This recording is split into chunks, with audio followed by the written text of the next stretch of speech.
Hey, what is up, everyone? Today we got a pretty unique story. It's narrated by Frederick Surrey. Get cozy and watch till the end, guys. In the grim darkness of the far future, where there is only war, fear itself has been weaponized. It stalks the void between stars, lurks in the shadows of forgotten hive cities, and whispers from the darkness that exists beyond the light of the Astronomicon.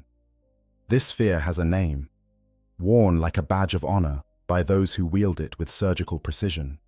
They are the Night Lords, the 8th Legion, the sons of Conrad Kurz, and they have perfected the art of terror over 10,000 years of endless conflict. Fear is perhaps humanity's most primal emotion. It predates civilization, predates language, predates everything we consider human. It's written into the oldest parts of our brains, those reptilian sections that kept our ancestors alive when saber-toothed predators prowled the night. When our distant forebears huddled around fires in caves, watching the darkness beyond the light's reach, they knew instinctively that something might be watching them from that darkness.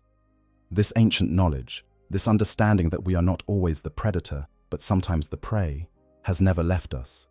No matter how advanced we become, no matter how many worlds we conquer or technologies we master, that primal fear of the dark, of the unknown, of being hunted, it remains. In the galaxy of Warhammer 40,000, where humanity faces extinction from 1,000 different threats, that ancient fear has been given new and terrible form. The Night Lords understand this on a level that goes beyond mere academic knowledge. They don't just use fear as a weapon. They are fear incarnate. Our walking nightmares clad in midnight blue and marked with lightning. They have studied the psychology of terror for millennia, refined it into something approaching an art form, and deployed it with devastating effectiveness across countless worlds. What makes the Night Lords truly terrifying isn't their combat prowess, though they are formidable warriors by any measure. It isn't their willingness to commit atrocities, though the horrors they've inflicted would fill libraries with accounts of suffering. It isn't even their distinctive appearance, though their armor decorated with skulls and lightning bolts and the flayed skins of their victims certainly contributes to their fearsome reputation. What makes them uniquely frightening is their methodology. It's their understanding that the greatest victory isn't won on the battlefield, but in the moments before battle begins, when terror breaks the enemy's will to resist. The Night Lords know that a population cowed by fear requires far fewer bullets to control than one that must be subdued by force. They understand that the sight of one flayed corpse displayed as a warning is worth more than 100 killed in honest combat. They have calculated with cold precision exactly how much horror is required to break different human cultures, exactly which atrocities will spread the furthest through word of mouth, exactly how to calibrate their brutality to achieve maximum psychological effect with minimum effort. This is warfare as mathematics, terror as science, and the Night Lords are its undisputed masters. But this is the story of how the Night Lords came to be, how they transformed from a legion meant to bring the Emperor's justice to the stars into something far darker. It's the story of their primarch, Conrad Kurz, a being haunted by visions of the future who could see nothing but darkness and death. It's the story of warriors like Jago Sevatarion, the Prince of Crows, whose name became synonymous with cold-blooded efficiency, and whose tactical genius kept the Legion functional even when their primarch descended into madness. It's the story of campaigns like the Thramas Crusade, where the Night Lords faced the Dark Angels in a 3-year war that would break the 8th Legion as a unified force. And it's the story of how, even 10 millennia after their fall, the Night Lords remain one of the most feared forces in the galaxy, and fragmented into dozens of warbands, but no less terrifying for their disunity. But before we can understand what the Night Lords became, we must first understand where they came from. And that story begins not on some distant world, but in the depths of terror itself, in places so dark that even the Emperor's light could not reach. The prison sinks of ancient terror, where darkness breeds warriors, long before the Night Lords had a name, before they had a primarch, before they even truly had an identity beyond their numerical designation as the 8th Legion. These warriors drew their first recruits from the darkest corners of humanity's cradle world. Terra, in the age of the Unification Wars, was not the Golden Throne world it would later become, seat of the Imperium and center of humanity's galactic civilization. And it was a planet scarred by millennia of war, its surface divided between the Emperor's expanding domain and the countless warlords, techno-barbarians, and genetic tyrants who refused to bend the knee to his vision of unity. The Emperor's ambition for humanity was nothing short of total transformation. He envisioned a species reclaiming the stars, pushing back against the darkness that had consumed so much of the galaxy during the Age of Strife, when warp storms had isolated human worlds from each other and allowed each to develop or devolve in isolation. But to achieve this vision, he needed warriors unlike any who had come before. The Space Marine Legions were to be his instruments of conquest, each forged from the genetic template of one of his Primarch sons, each designed to excel in particular forms of warfare. Each legion would have its specialty, its particular character, its unique approach to the art of war. The 8th Legion would become something special, though whether that specialization was intended from the beginning or simply evolved from the materials available remains a matter of some debate among Imperial scholars. What is certain is that when the Emperor's agents went searching for recruits to fill the ranks of this new legion, they ventured into places that most sane people avoided at all costs. They descended into the prison sinks of terror, into the deepest and darkest places on the planet, where the condemned were thrown to be forgotten by a civilization that had moved on without them. Beneath the surface of terror, in the places where even the most desperate refused to go, there lay vast subterranean complexes that had once been cities, before millennia of conflict and construction had buried them under layer after layer of new civilization. These were not the neat underground habs that would later be built in hive cities, with their organized sectors and maintained infrastructure. These were the crushed remains of ancient metropolises, their buildings collapsed and compressed by the sheer weight of everything built above them, creating a labyrinth of tunnels, chambers, and forgotten spaces that stretched for hundreds of miles in every direction. The prison sinks existed in this underground maze, occupying vast caverns carved from the ruins of ancient cities. They were called sinks because prisoners sent there were quite literally allowed to sink down through the layers of civilization until they found some place to exist in the darkness below. There were no cells, no guards, no administrative structure of any kind. The prison sinks were simply places where the guilty were thrown to be forgotten, locations where Terra's various rulers could dispose of criminals, political prisoners, failed experiments, and anyone else they wanted gone without having to waste resources on execution or formal imprisonment. Into these places went the condemned. Murderers, thieves, traitors, heretics, genetic deviants, failed psychic experiments. Anyone whose crimes were considered too severe for execution, but not worth the expense of formal imprisonment. The philosophy, such as it was, held that sending criminals into the prison sinks served multiple purposes. It removed them from society. It ensured they could never escape to trouble the surface world again. And it allowed them to serve as a deterrent, a threat that kept the surface population compliant.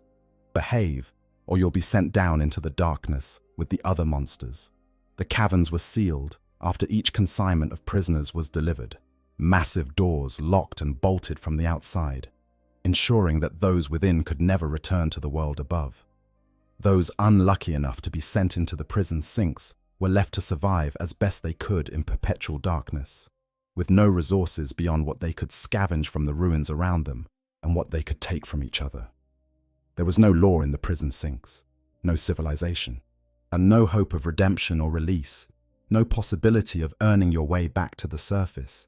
There was only survival, and survival in those depths required a very particular kind of strength. The darkness in the prison sinks was absolute and total, not the darkness of a moonless night, where your eyes might eventually adjust and you could at least make out vague shapes and shadows. Not the darkness of a cave, where a torch or fire could push back the black and create a sphere of safety. This was true an utter absence of light, the kind of darkness that exists deep underground where no light has penetrated in millennia, where the very concept of illumination had become meaningless because there was nothing to illuminate and no one to see it. The condemned moved through those subterranean warrens by touch and sound, but their other senses heightening to compensate for vision rendered utterly useless. They learned to hear the whisper of cloth against stone from dozens of feet away, learned to distinguish between the echo of their own footsteps and someone else's, learned to interpret the subtle shifts of air that might mean an attacker was near, or that a passage was about to end in a sheer drop. They learned to move in absolute silence, because noise meant attention, and attention almost always meant death. They learned to sleep lightly, to wake at the slightest sound, to trust no one and suspect everyone. In this environment of constant predation, where the strong took everything from the weak and survival measured itself in hours rather than years, a kind of brutal ecosystem developed. The newest arrivals, and those who had just been dropped into the darkness from the surface world, were at the bottom of this ecosystem. Still accustomed to light, still thinking like civilized humans, still burdened with concepts like mercy and fairness, they were easy prey for those who had adapted to the darkness. Most died within days, killed for whatever resources they had brought with them, or simply because they were weak, and weakness was intolerable in a place where strength was the only currency that mattered. Those who survived the first weeks began to change. Their eyes, deprived of light, would sometimes undergo physical changes, the pupils dilating permanently in a futile attempt to gather illumination that didn't exist. Their skin would lose pigmentation, becoming pale and translucent, taking on a corpse-like appearance that would mark them forever as creatures of the deep dark. Their other senses would sharpen, hearing becoming acute enough to detect a heartbeat from feet away, sense of smell developing to the point where they could track prey by scent alone, proprioception refining itself until they could move through the darkness with a certainty that looked like sight but was something else entirely. The social structure of the prison sinks, if it can be called that, was based entirely on predation and pack dynamics. Individuals who proved themselves strong enough to survive alone might eventually attract followers. Other survivors who calculated that their chances of survival increased if they allied with a demonstrated predator. These groups would claim territories within the vast underground complex, defending their hunting grounds against other packs and preying on anyone weak enough or foolish enough to enter their domain. Violence was the universal language and the ultimate arbiter of all disputes. If you wanted something someone else had, you killed them and took it. If someone wanted something you had, you killed them before they could kill you. If two groups encountered each other in the darkness, they fought until one group was dead or had fled, leaving their territory to the victors. There were no negotiations, no treaties, no attempts at peaceful coexistence. The prison sinks had reduced human interaction to its most basic element. Kill or be killed, predator or prey, with no third option available. The condemned learned to eat whatever they could find or catch. The ruins of ancient terror occasionally had water sources, and underground streams or ancient pipe systems that still carried moisture from the surface world. But food was harder to come by. Some ate the massive rats that infested the ruins, creatures that had grown huge in the darkness and become predators in their own right. Others turned to cannibalism, viewing other humans simply as mobile meat that could be hunted and consumed. The moral prohibitions that governed surface society had no meaning in the darkness, where survival was the only law and everything else was weakness waiting to be exploited. And in this environment of absolute horror, children were occasionally born. Women who were pregnant when they were sent down to the sinks would give birth in the darkness. Women who became pregnant in the sinks, whether through choice or force, would carry their children to term because abortion wasn't possible in a place without medicine or tools or any resources beyond what you could scavenge or steal. These children would be born into darkness, would take their first breaths in air, thick with the smell of rot and old blood, would never see sunlight or feel a gentle touch or hear a kind word. These prison-born children grew up learning that weakness was death, that mercy was a luxury that would get you killed, and that the only law was the one you could enforce with violence. They were not children in any meaningful sense. They were feral things, more animal than human, shaped by an environment so hostile that merely surviving to adolescence marked one as exceptional. They learned to hunt before they learned to talk, learned to kill before they learned to trust, or learned that the strong take and the weak die before they learned any other lesson about how the world worked. When the Emperor's agents came searching for recruits for the 8th Legion, descending into the prison sinks with armed escorts and powerful illumination that drove back the darkness for the first time in generations, they found in these prison-born children perfect candidates for transformation into Space Marines. These were humans who had already been stripped of everything soft, everything weak, everything that might falter in the face of horror. They had no families to mourn, no homes to miss, no past lives to regret. They had never known comfort or safety, had never experienced kindness or compassion, had never been given any reason to believe that life could be anything other than constant struggle for survival. Thus, more importantly, they had already internalized the core lesson that would define the Night Lords. Fear is the most powerful weapon. They knew this not as abstract philosophy, but as lived experience. They had spent their entire lives afraid of the darkness, afraid of the other predators, afraid of starving, afraid of dying, and they had seen how that fear could be weaponized. They understood that the most terrifying predator wasn't necessarily the strongest or the fastest, but the one who could make its prey too frightened to run or fight effectively. They had learned to use fear as a tool, broadcasting their presence in ways designed to maximize terror, making themselves into nightmares that would haunt their prey's last moments. The transformation into Space Marines took these already formidable survivors and elevated them into something beyond human. The genetic modifications, the organ implantations, the chemical conditioning, the hypno-indoctrination, all of it built upon a foundation of individuals who had already proven their capacity for ruthlessness. Where other legions might have selected candidates based on honor, courage, or martial skill, where they might have looked for young men from warrior cultures or military families, the 8th Legion's first recruits brought something else to the table, an intimate understanding of what it meant to be truly afraid and how that fear could be used as a weapon against others. The physical changes that came with becoming Space Marines only enhanced the fearsome appearance these recruits had already developed. Their pale skin became even more pallid, taking on an almost spectral quality when viewed in normal lighting. Their eyes, already adapted to darkness, became jet black pools that reflected no light and seemed to see into your soul. When they smiled, which wasn't often, it looked wrong somehow, like a predator baring its teeth before the kill. Everything about them screamed wrong to normal humans, triggering that ancient prey response that told you something dangerous was nearby. These early Night Lords, though they did not yet bear that name, were pale things, their skin bleached white by generations spent in darkness. Their eyes had adapted to see in conditions of almost no light, taking on a coal-black appearance that made them seem almost inhuman even before their transformation into Astartes. When they spoke, it was often in the clicking, hissing languages of the prison sinks, dialects developed in the dark, where verbal communication had to compete with the need for stealth. These languages were economical, stripped of unnecessary words, focused entirely on conveying information about threats, prey, and territory. The first deployment of the 8th Legion came during the later stages of the Unification Wars, when the Emperor sent them against the Saragorn Enclave.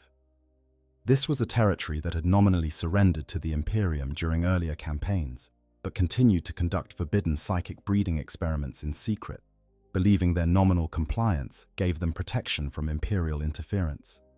They had calculated that the Emperor, busy with conquering other territories, wouldn't bother to verify that they had actually ceased their forbidden practices. They were wrong, and the price of their miscalculation was steep. The Emperor's response to this betrayal was to unleash the 8th Legion, and what followed became a template for how they would wage war for centuries to come. The campaign against the Saragorn Enclave wasn't merely a military operation, It was a demonstration of what happened to those who thought they could deceive the emperor and get away with it. It was a message written in blood and terror, designed to be read by every other territory that might be harboring similar thoughts of quiet defiance. The Saragorn Enclave's defenders never saw the attack coming in any traditional sense. There were no massed formations advancing across open ground, no preliminary artillery bombardments to soften up defenses, no standard siege operations where both sides could see what the other was doing. The 8th Legion didn't fight that way. Instead, they infiltrated the Enclave's defensive perimeters in the dead of night, moving through shadows like hunting cats, their pale forms almost invisible in the darkness, their black eyes seeing perfectly in conditions that left their enemies functionally blind. The Legion identified the Enclave's leadership structure and began a systematic campaign of assassination and terror that left bodies displayed in increasingly horrific configurations. Each kill was designed not just to eliminate a target, but to send a message, to create fear in the survivors, to make everyone who saw the aftermath question whether resistance was worth the price. John, the 8th Legion had learned in the prison sinks that terror was most effective when it was creative, when each victim died in a way that forced witnesses to imagine what had been done to them, when the displays left enough to the imagination that people's own fears did half the work. Each morning, the Saragorn Enclave's defenders would find new atrocities that would chill the blood of even hardened soldiers. Commanders were found flayed, their skins carefully removed and hung from parapets like standards, the muscle and bone beneath displayed with almost surgical precision. Psychic researchers, the ones whose experiments had brought the Emperor's wrath upon the Enclave, were dissected while still alive, their organs arranged in patterns that held no meaning beyond the horror they inspired, as entire guard posts were silenced without a shot fired, only to be discovered hours later with every occupant dead, their faces frozen in expressions of absolute terror that suggested their last moments had been consumed by fear so intense it had literally stopped their hearts. The psychological effect of this campaign was devastating and exactly what the 8th Legion intended. Within days, the Enclave's defenders were shooting at shadows, exhausting themselves with paranoia, seeing threats in every darkened corner. They stopped sleeping properly, knowing that the 8th Legion seemed to prefer attacking at night when their victims were most vulnerable. They began to turn on each other, as suspicion and fear eroding unit cohesion as soldiers started to wonder if the person next to them might be an infiltrator or a target whose death they wanted to be nowhere near. The defenders started making mistakes born of exhaustion and terror. Sentries would fire at nothing, wasting ammunition and alerting their positions to any actual threats nearby. Units would abandon defensive positions because someone thought they heard something in the darkness, creating gaps in the defensive line that the 8th Legion could exploit. Command and control broke down as officers were killed, and their replacements found themselves inheriting positions they were unprepared for, trying to coordinate a defense against an enemy they couldn't see or predict. When the 8th Legion finally revealed themselves in open battle, the Enclave's resistance crumbled almost immediately. The defenders had been worn down psychologically to the point where the mere sight of those pale warriors in their unmarked armor was enough to break their will. Many threw down their weapons and fled, only to be hunted down and killed with the same methodical efficiency the Legion had displayed throughout the campaign. Others surrendered, hoping for mercy, only to discover that the 8th Legion had no concept of mercy as they understood it. You either died fighting or you died begging, but you died either way. The Enclave fell with minimal casualties to the 8th Legion, and the Emperor took note. He had found the purpose for these dark warriors born from terror's deepest shadows. They weren't frontline troops to be thrown against fortified positions, but they weren't garrison forces meant to hold territory against enemy counterattacks. They were specialists in a very particular kind of warfare, the kind that required not just military skill, but a willingness to commit acts that would horrify even other space marines. Over the next several decades of the Unification Wars and the early Great Crusade, the 8th Legion carved out a reputation as specialists in what Imperial records euphemistically called punitive compliance actions. when a world rebelled against imperial rule after initially accepting it, when a population proved recalcitrant to standard negotiation or military action, when an example needed to be made that would discourage other potential rebellions, when a situation required not just victory, but the kind of terror that would echo across entire sectors, the 8th Legion was sent. They became the Emperor's solution to problems that required not just force, but fear. They were the stick that the Imperium could wield when the carrot of peaceful integration or the sword of honest military conquest weren't sufficient. They were the monsters that civilized society kept in a box, to be released only when something needed to be destroyed so thoroughly and so terrifyingly that no one would ever consider similar actions. They were necessary evils, and they knew it, and some part of them took pride in being willing to do what others couldn't or wouldn't. The Legion developed doctrines and tactics specifically designed to maximize psychological impact while minimizing actual combat. They studied the breaking points of different human cultures, learned which horrors were most effective against which populations, refined their methods until terror became a science as precise as any other military discipline.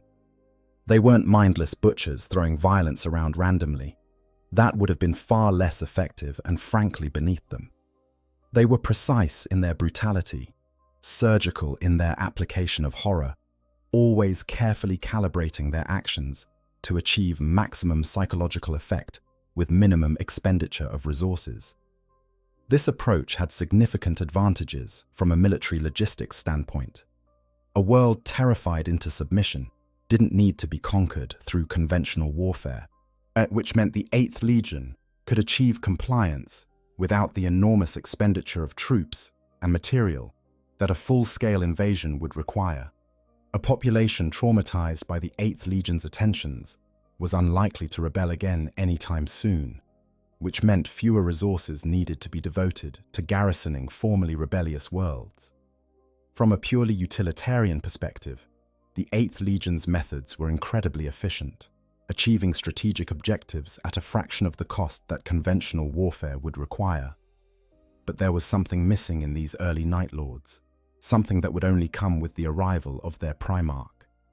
They were effective warriors, certainly, and they fulfilled their role in the Emperor's expanding Imperium admirably. They had found a niche that no other legion had claimed, as a particular form of warfare that played to their strengths and background. Yet they lacked a guiding philosophy beyond the pragmatic application of terror tactics. They were a weapon, precise and effective, but ultimately just a tool, lacking the ideological foundation that gave other legions their distinctive character. They needed a mind to shape them, a voice to give purpose to their particular brand of warfare, a father to transform them from mere practitioners of fear into its high priests. They needed someone who understood terror not just as a tactic, but as a worldview, someone who had lived in darkness and learned its lessons, someone who could articulate why fear was not just useful, but necessary, not just a means to an end, but an end in itself. Woe, they needed a Primarch who embodied everything they were and everything they would become.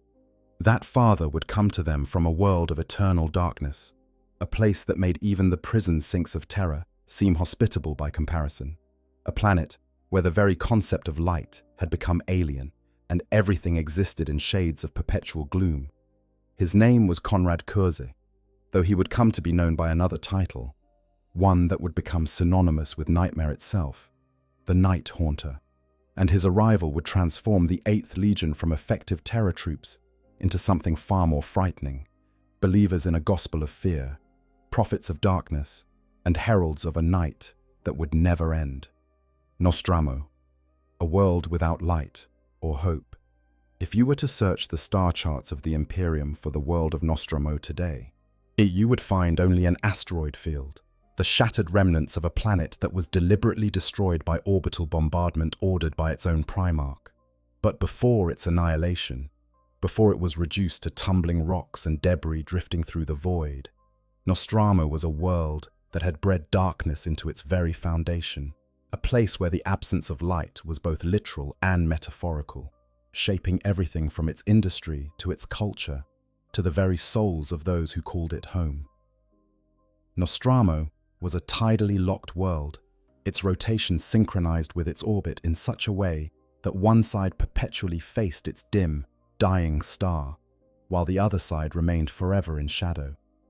This wasn't an uncommon astronomical configuration. Many worlds in the galaxy existed in states of tidal lock with their primary stars. But what made Nostramo unusual was that even the day side of the planet received so little light that it could barely be distinguished from the night side. The star Nostramo orbited was old and weak, its fusion reactions slowing as it aged. Its light output diminished to a fraction of what a younger, healthier star would produce. The habitable zone existed in the narrow twilight band between the scorched day side and the frozen night side of the planet, a ring of territory where temperatures remained in ranges that could support human life. But even in this supposedly habitable zone, true daylight, as most humans understood it, was unknown. The star's feeble light, already weak by the time it reached the planet, was further filtered and blocked by thick layers of industrial smog that blanketed Nostramo's atmosphere, while the result was a world shrouded in perpetual gloom, where the closest thing to daytime was a murky half-light, barely sufficient to cast faint shadows, where most illumination came not from the sun, but from the hellish glow of industrial operations that ran constantly. Beneath this eternal dusk lay one of the Imperium's most valuable resources, adamantium. Nostramo's crust was extraordinarily rich in this virtually indestructible metal, deposits so extensive and pure that they had drawn human settlement to the planet despite its otherwise hostile environment. Adamantium was the material from which space marine armor was forged, the primary component in the hulls of warships that needed to withstand the unimaginable stresses of warp travel and void combat. At the foundation of fortifications meant to stand for millennia against any conceivable assault. It was, quite literally, one of the materials upon which the Imperium was built, and Nostramo produced it in quantities that few other worlds could match. The planet's economy had long ago reorganized itself entirely around the extraction and refinement of this precious metal.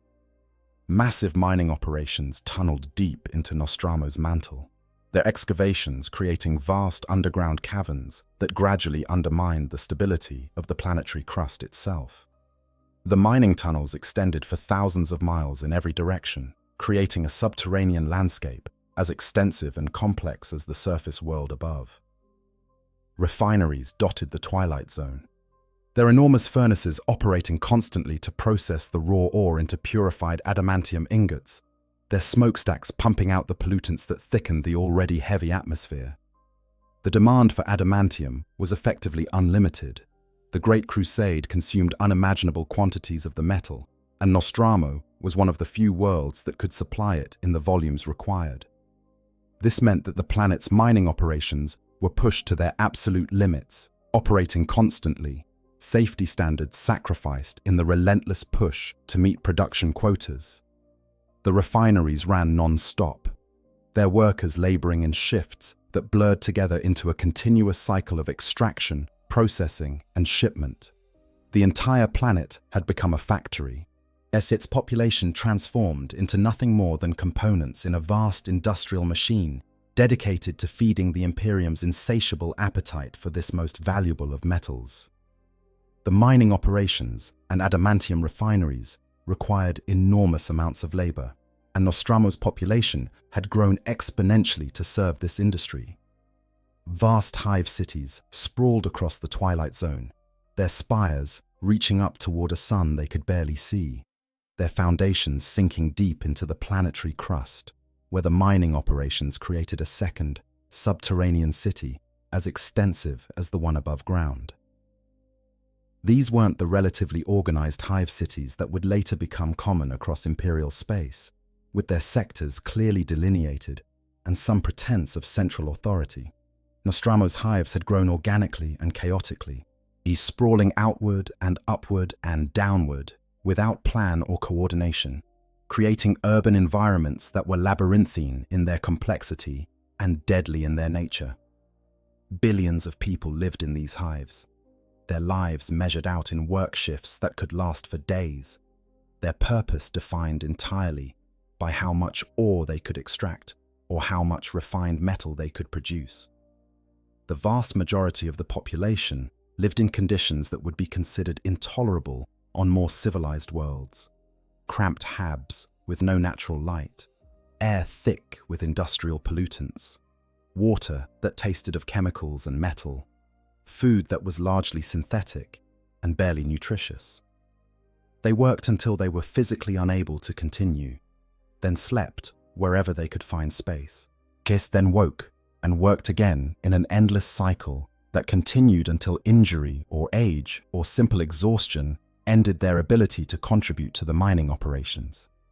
But the true nature of Nostromo went beyond its industrial character or its harsh environmental conditions.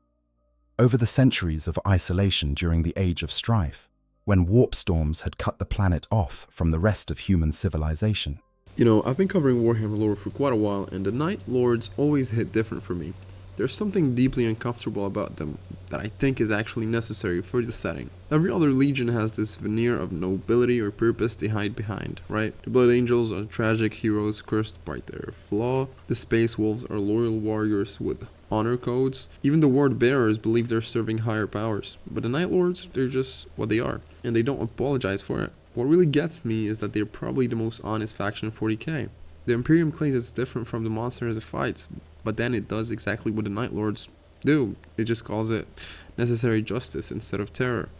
At least Sevatar and his brothers admit they're killers. They don't dress it up, and honestly, that brutal honesty is more frightening to me than any of their actual atrocities, because it forces us to confront what the Imperium really is beneath all the gothic cathedrals and religious pageantry. I think that's why Games Workshop keeps them around despite how dark they are. We need that mirror held up to the setting. We need to be reminded that there are no good guys in 40k, just different flavors of terrible.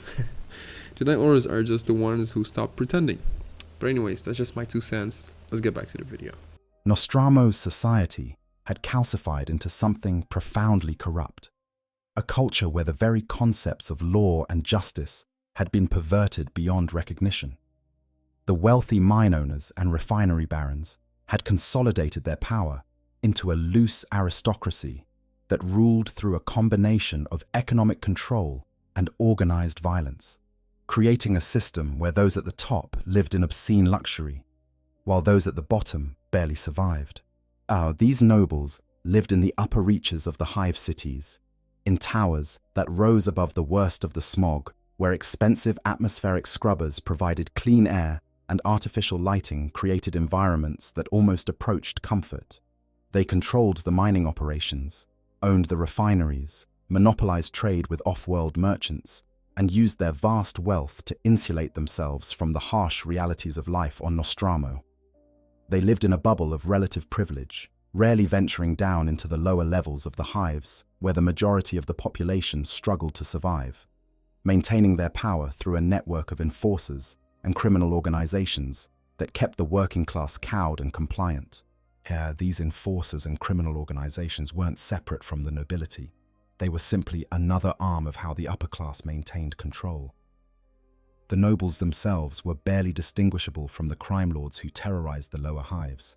They had simply scaled up their operations, using their wealth and position to engage in industrial-scale exploitation, kidnapping operations that provided slave labor for the most dangerous mining work, and assassination schemes that kept potential competitors from gaining too much power or influence.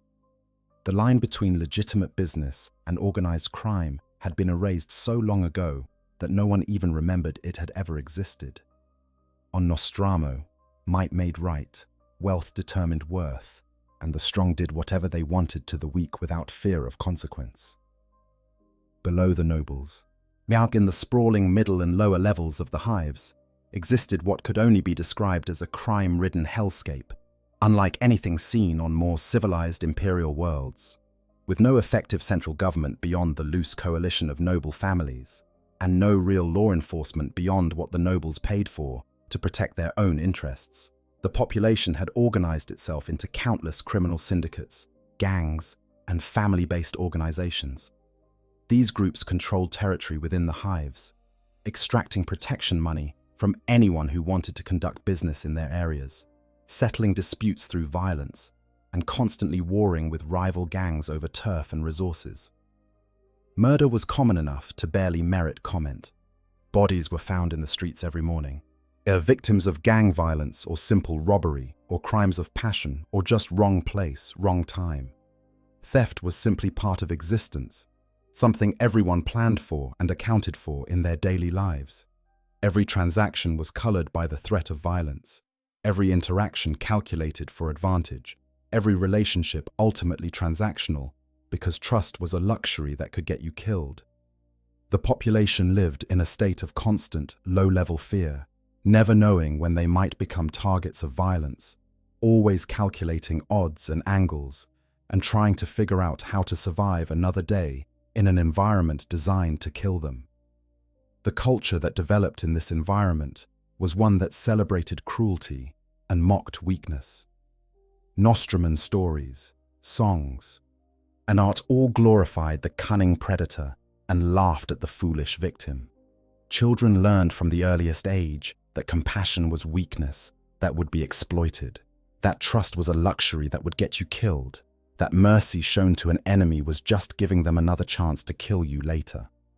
The strong took what they wanted, and the weak suffered and died, and that was simply the natural order of things, as immutable as the laws of physics.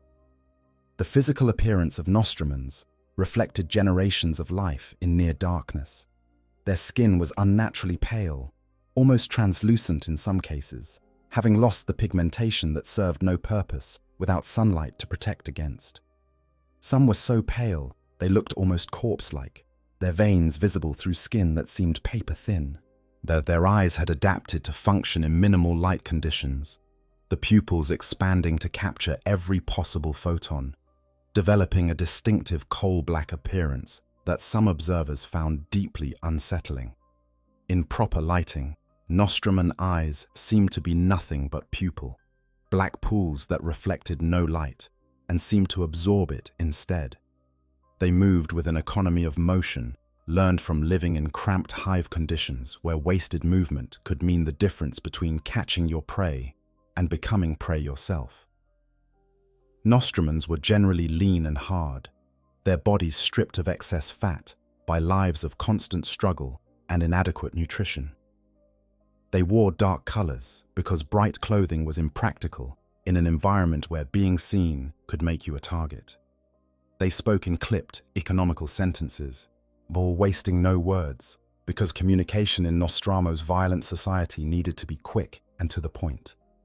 The planetary religion, such as it was, had evolved into a form of fatalistic nihilism that perfectly reflected the harsh realities of Nostraman life. The Nostramans believed that life was suffering, that death was inevitable and likely violent, and that the only rational response was to take what you could before someone stronger took it from you. There were no gods in the Nostraman worldview, only the strong and the weak, the predator and the prey, the living and the soon-to-be dead. Prayer was pointless because there was nothing listening. Hope was delusion because there was nothing to hope for. Morality was a luxury for those wealthy enough to afford it, and everyone else simply did what they had to do to survive another day. And this worldview manifested in Nostraman funeral practices, which were perfunctory at best. Bodies were simply disposed of, thrown into the mining tunnels or the industrial waste systems, treated as garbage, because that's essentially what they were, used-up components of the industrial machine that had served their purpose and could now be discarded. There were no elaborate ceremonies, no attempts to preserve the memory of the dead, no belief in an afterlife where the soul might find peace. You lived, you died, your body was disposed of, and life went on without you. That was the Nostraman view of existence distilled to its essence. The architecture of Nostromo's cities reflected this darkness, both external and internal. Buildings were designed not for aesthetics but for function, with no thought given to appearance in a world where beauty was an abstract concept and visual appeal mattered far less than structural utility. The streets, such as they were, wound through the hives in chaotic patterns that made navigation difficult for outsiders. a feature rather than a bug, because the confusing layout helped local gangs defend their territory against interlopers. There were no streetlights in most areas. Installing them would have been pointless when vandals would destroy them for scrap within hours. And the population had adapted to the darkness anyway through generations of selection pressure that favored those who could function in minimal light. In the deepest levels of the hives, in the undercities that existed in the spaces between the legitimate structures above and the mining tunnels below, the truly desperate made their homes. These were places even the criminal gangs avoided when possible. Territories where the concept of law had never existed, even in theory, where survival was so precarious that even the hardened criminals from the mid-levels looked down on the undercity dwellers as barely human. Thousands of people lived in these depths, surviving through scavenging, through preying on those even weaker than themselves, through any means necessary in an environment that would kill you as readily as any human predator. The undercities were where the prison sinks of terror had a parallel on Nostromo, places of absolute darkness and constant violence, where only the strongest and most ruthless survived. Children born in the undercities had life expectancies measured in years rather than decades, assuming they survived birth at all. Those who did survive long enough to reach adolescence were invariably predators themselves, having learned to kill and steal and survive by any means necessary. They were feral things, more animal than human, shaped by an environment that would have broken most ordinary people within weeks. This was the world into which Konrad Kurz would arrive, and it would shape him just as surely as he would later shape it. Nostromo was a planet that had bred darkness into every aspect of its existence, its lack of natural light, its culture of predation and violence, its economy built on exploitation, its society organized around cruelty, its very atmosphere heavy with the pollution of endless industry. It was a world that seemed designed to produce monsters, and in Konrad Kurz, it would succeed beyond its darkest imaginings. Konrad Kurzi, the Night Haunter, rises from darkness. The arrival of the Primarch, who would become known as the Night Haunter, is a matter of historical record, though the exact details remain shrouded in the same darkness that would define his entire life. Like his brothers, Konrad Kurze was stolen away from the Emperor's gene laboratories on Terra by the machinations of the Chaos Gods, scattered across the galaxy through the warp to distant worlds where they would be raised in wildly different circumstances. The Chaos Gods had intervened in the Emperor's great work, disrupting his carefully laid plans, because they saw in the Primarchs both threat and opportunity.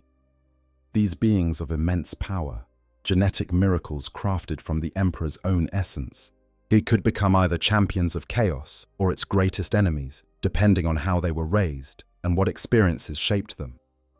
Some Primarchs landed among nobility and learned to lead, others among warrior cultures and learned to fight, still others in environments that would nurture their particular talents and personalities in ways the Emperor might have intended or might have feared. Konrad Kurzi landed in the worst possible place, or perhaps, depending on your perspective, exactly the right place for what he would become. His gestation pod crashed into the hive city of Nostramo Quintus, capital of the planet Nostramo, with enough force to punch through dozens of levels of ancient architecture, finally coming to rest in the deep underhive, in places that hadn't seen even artificial light in generations, in depths that made the prison sinks of terror look civilized by comparison. When the pod opened, disgorging its precious cargo onto the filthy floor of some forgotten undercity level, the infant Primarch found himself alone in absolute darkness, with no foster parents to raise him, no culture to teach him, no civilization to shape his development. Where other Primarchs had the fortune, good or ill, of human contact during their formative years, where they had been found by someone who recognized them as special and provided at least some guidance, Konrad Kurzi grew up completely and utterly alone. No one knew he existed. No one came searching for him. He was simply another life struggling to survive in the darkness of Nostromo's undercity. albeit one with advantages his competition couldn't match. Survival in the Nostroman underhive would have been impossible for a normal child. But Konrad Kurz was far from normal, even before his enhancement as a Primarch. He possessed strength, speed, and intelligence far beyond human norms from his very first moments of consciousness, gifts from his gene father, the Emperor, that manifested even in infancy. A normal baby left alone in the Undercity would have died within hours, but Kurz survived. His Primarch physiology allowing him to endure conditions that would have killed anyone else. He learned to move in the darkness, to find water and food, to avoid the predators both human and otherwise that prowled the deep levels. But more than these physical advantages, more than his superhuman strength or speed or durability, Kurz possessed something else, and something that would define his existence and ultimately drive him to madness, the gift or curse of precognitive visions. From his earliest moments of consciousness, perhaps even before he fully understood what consciousness was, Konrad Kurz could see the future, not as vague premonitions or uncertain possibilities that might or might not come to pass, not as metaphorical insights that required interpretation, but as vivid, detailed, undeniable visions of what was to come. He saw his own actions and their consequences. He saw the deaths of those he would encounter, watching them die before he ever met them. He saw the great betrayal of the Horus heresy before anyone involved had even been born, watched the galaxy tear itself apart in civil war. He saw his own eventual assassination. He knew exactly when and how and by whose hand he would die. For a child growing up alone in the darkness, these visions were torture beyond description. Imagine being young enough that you can barely understand the concept of cause and effect, yet constantly bombarded with images of violence, death, and betrayal that you can't comprehend but can't ignore. Imagine seeing your own future mapped out before you in excruciating detail, watching yourself commit atrocities that haven't happened yet, being uncertain whether these visions showed an inevitable future or merely a possible one. Imagine never being able to escape into innocence or ignorance because your mind constantly thrust you forward into moments of horror yet to come. The visions weren't sequential or organized in any way that would have helped Kurz understand them. But they came randomly, triggered by unknown factors, showing him moments from decades or centuries in the future without context or explanation. He might see himself as an adult killing someone he hadn't met yet, then see a battle that wouldn't happen for 100 years, then see his own death, then see some minor event from next week, all in the span of seconds. The lack of context made the visions almost useless for practical purposes. Knowing that something bad would happen didn't help if you didn't know when or where or what circumstances would lead to it. These visions shaped Kurz's understanding of the universe in ways that would prove impossible to reverse later. He came to believe, with the absolute certainty that only direct experience can provide, that the future was fixed and unchangeable. When he saw something in a vision, it would happen exactly as he had seen it. There was no point in trying to prevent it, no possibility of altering the outcome, no hope of changing fate. Free will, in Kurz's understanding, was an illusion that people believed in because they couldn't see the future. But he could see it, and what he saw told him that everything was predetermined, that choice was meaningless, that all events from the smallest to the largest were already written in some cosmic script that could not be edited. This fatalistic worldview would color every decision Kurz made, every action he took, every relationship he formed. If the future was inevitable, then he bore no true responsibility for what he would do. He was merely fulfilling a destiny that had been written before he even existed. When his visions showed him committing atrocities, yet he interpreted this not as a warning of what he must avoid, but as a revelation of what he would inevitably do.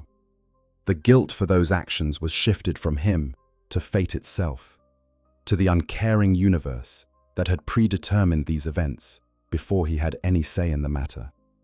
As Kurz grew from child to youth to young man, developing with the accelerated maturation common to Primarchs, he began to emerge from the deepest levels of the underhive into areas where other humans existed.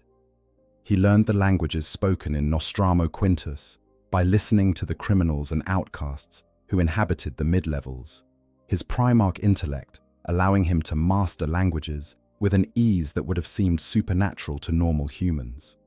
He observed their behavior, studied their methods, and understood the unwritten but absolute rules that governed life in the hive. And what he saw filled him with disgust that was visceral and profound. Kersey witnessed corruption in every interaction he observed, cruelty in every transaction, suffering inflicted casually and without thought for any purpose beyond entertainment or minor advantage. He saw the strong exploit the weak simply because they could, saw children murdered for pocket change, saw communities destroyed by gang violence over territory that was barely worth holding, saw people betray each other for advantages so minor they seemed laughable. He saw a society that had completely lost any concept of justice, where might made right, and the only crime was being weak enough to become a victim, where moral law had been replaced by pure predation. And something in Conrad Kersey rebelled against this state of affairs. Despite his visions of his own dark future, despite growing up in absolute darkness without any moral instruction, despite being raised in an environment that should have turned him into just another predator, something in his core understood that what he was witnessing was wrong. Perhaps it was genetic, some imprint from the emperor who had created him, some fundamental moral sense hardwired into his Primarch nature.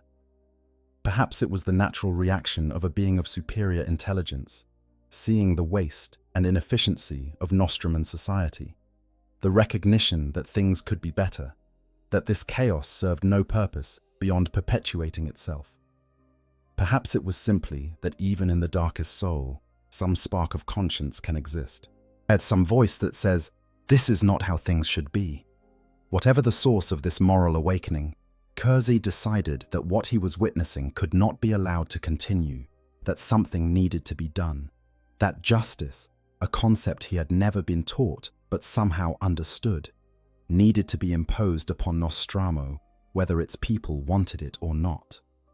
He saw in his visions that he would become a figure of terror, that he would kill countless people, that his methods would be brutal beyond imagining. And instead of seeing this as a warning to choose a different path, he interpreted it as confirmation that terror and brutality were the necessary tools for bringing order to chaos. He began his campaign in the shadows, hunting those who he deemed most guilty of violating his emerging sense of justice. Her gang leaders who killed without reason or provocation, who murdered for entertainment or simply because someone looked at them wrong. Crime bosses who profited from others' misery, who ran protection rackets and prostitution rings and drug operations that destroyed lives for profit. Corrupt officials who took bribes to look the other way, while innocents suffered, who sold justice to the highest bidder, who were supposed to protect people but instead preyed upon them.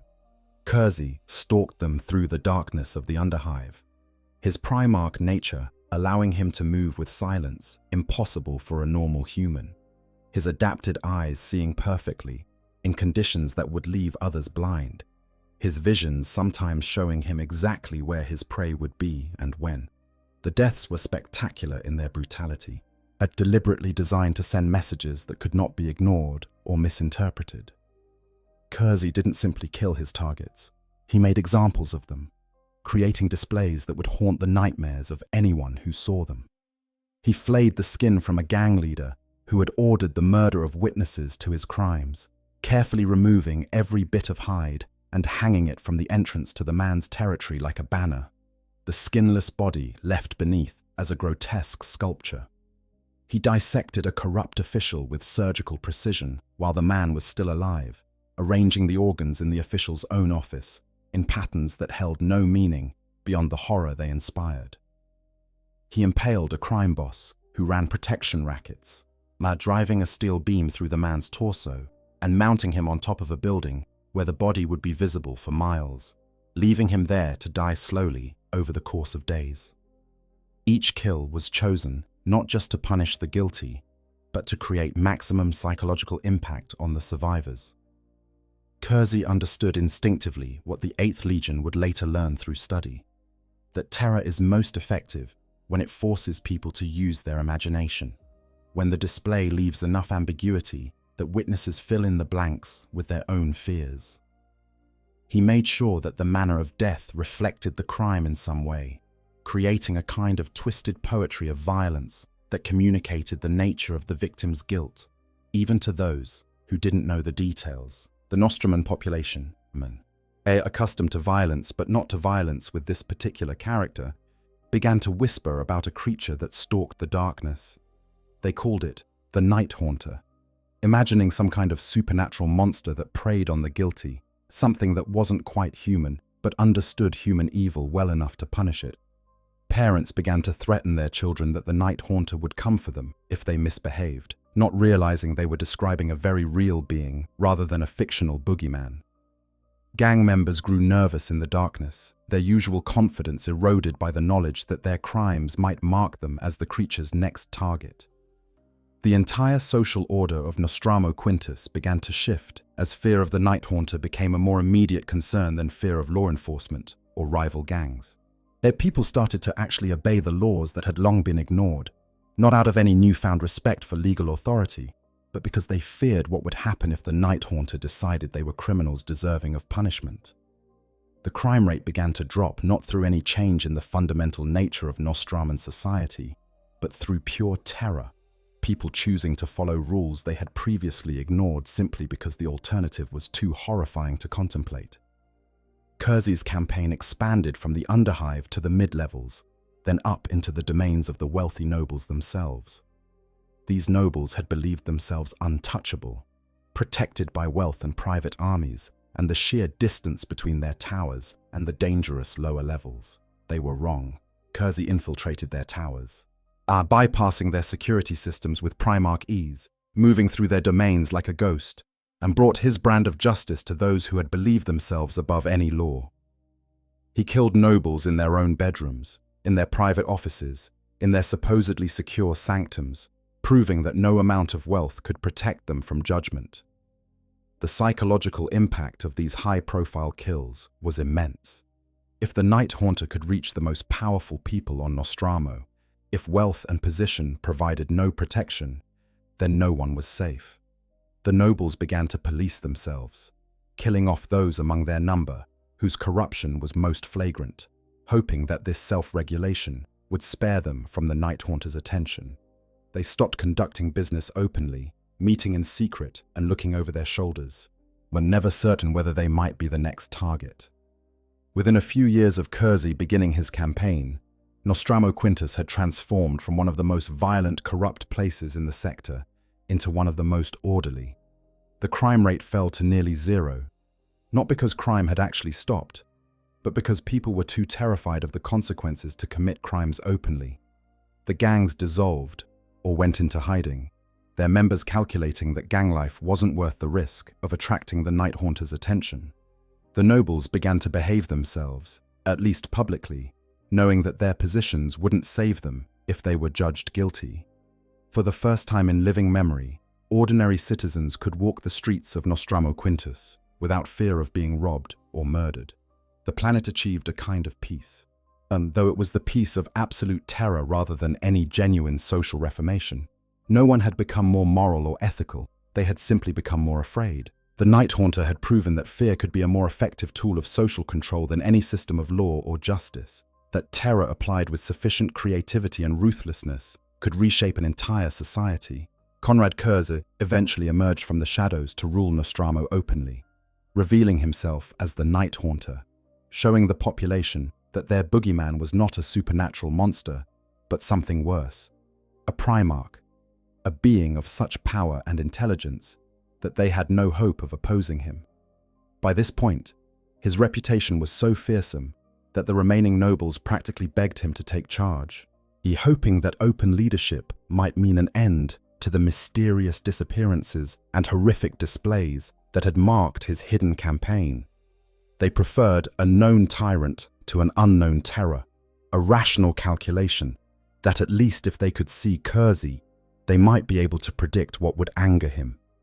Kersey accepted their offer and became Nostramo's first planetary monarch, a position that would have been unthinkable in the old, fractured society where dozens of noble families competed for power and influence. His rule was absolute and utterly without mercy. Cursor established a single law, brutal in its simplicity. Those who transgressed would die. It didn't matter what the transgression was. Murder and theft were treated the same as minor fraud or petty vandalism. Jaywalking received the same punishment as mass murder, and the punishment was always death. And the deaths were always public and horrific, designed to make sure that everyone understood the consequences of violating Curz's law. This might seem like insanity, and by conventional standards of justice, it certainly was. How could a society function when every crime, no matter how minor, resulted in execution? But Curz's philosophy was based on a fundamental insight about human nature that he had learned in the Undercity. People don't obey laws because the laws are just or fair or make sense. They obey laws because they fear the consequences of disobedience. If the consequences are severe enough and applied consistently enough, people will obey even laws they disagree with, even laws that seem arbitrary or excessive. And it worked, at least in the short term. Or at least while Curzi was physically present to enforce his will. Nostramo became one of the most compliant worlds in its sector, its production of adamantium reaching new heights as the population threw itself into work, rather than risk drawing the Night Haunter's attention through idleness or disorder. The planet became wealthy as trade increased and the infrastructure improved without constant disruption from gang warfare and corruption. The hive cities became orderly, their streets safer than they had been in centuries, their population cowed into absolute submission. But the price of this order was high, paid in constant fear and the knowledge that a single mistake could result in death. Every citizen lived in terror, and knowing that one moment of weakness or poor judgment could result in being made an example of in the most horrible way imaginable. Children grew up without ever knowing what freedom felt like, their entire existence defined by fear of punishment. The society became neurotic and paranoid, everyone watching everyone else for signs of criminal behavior, people informing on neighbors and family members to curry favor with the authorities, or simply to redirect suspicion away from themselves. Curzi believed that this fear-based order was the only kind that could exist, that humans were fundamentally corrupt, and only the constant threat of brutal punishment kept them from reverting to their base nature. He had seen Nostraman society without such threats, had witnessed the chaos and violence that resulted, and had concluded that terror was not just an effective tool of governance, but the only effective tool. Freedom, in Curzi's worldview, was simply the opportunity to commit crimes. Justice was merely the threat of punishment severe enough to make crime seem unappealing. Law existed only as long as someone was willing to enforce it with sufficient brutality to make disobedience unthinkable. This was the state of affairs when the Emperor arrived to claim his lost son, leading a delegation that included several of Curzi's brother Primarchs. The coming of the Emperor to Nostramo was unlike his reunion with most of his other sons, where many Primarchs had greeted their father with joy, or at least acceptance, where they had been eager to learn about their origins and claim their place in the Great Crusade. Conrad Curzi's first meeting with the Master of Mankind was colored by the visions that had tormented him his entire life. As the Emperor approached, his presence so bright that the citizens of Nostramo, adapted to perpetual darkness, wept at the radiance. Curzi was struck by a vision so powerful that it drove him to his knees and then flat on the ground. In that moment, standing before his Gene Father for the first time, Curzi saw everything. He watched the Horus heresy in its entirety, from its first seeds to its bloody conclusion, saw half the Imperium turn against the other in a civil war that would burn the galaxy.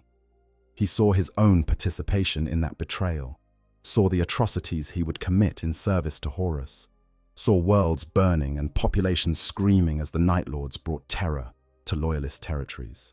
Yet he saw the Emperor falling in battle against Horus, saw the Imperium descending into the grim darkness that would define the next 10,000 years, saw humanity's dream of unity and enlightenment collapse into endless warfare and superstitious fear.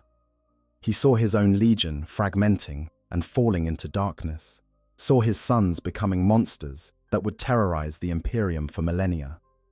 And he saw his own death in perfect detail, watched an assassin's blade end his life in a dark room on a world he had never visited, on a date years in the future but fixed in his mind with perfect clarity.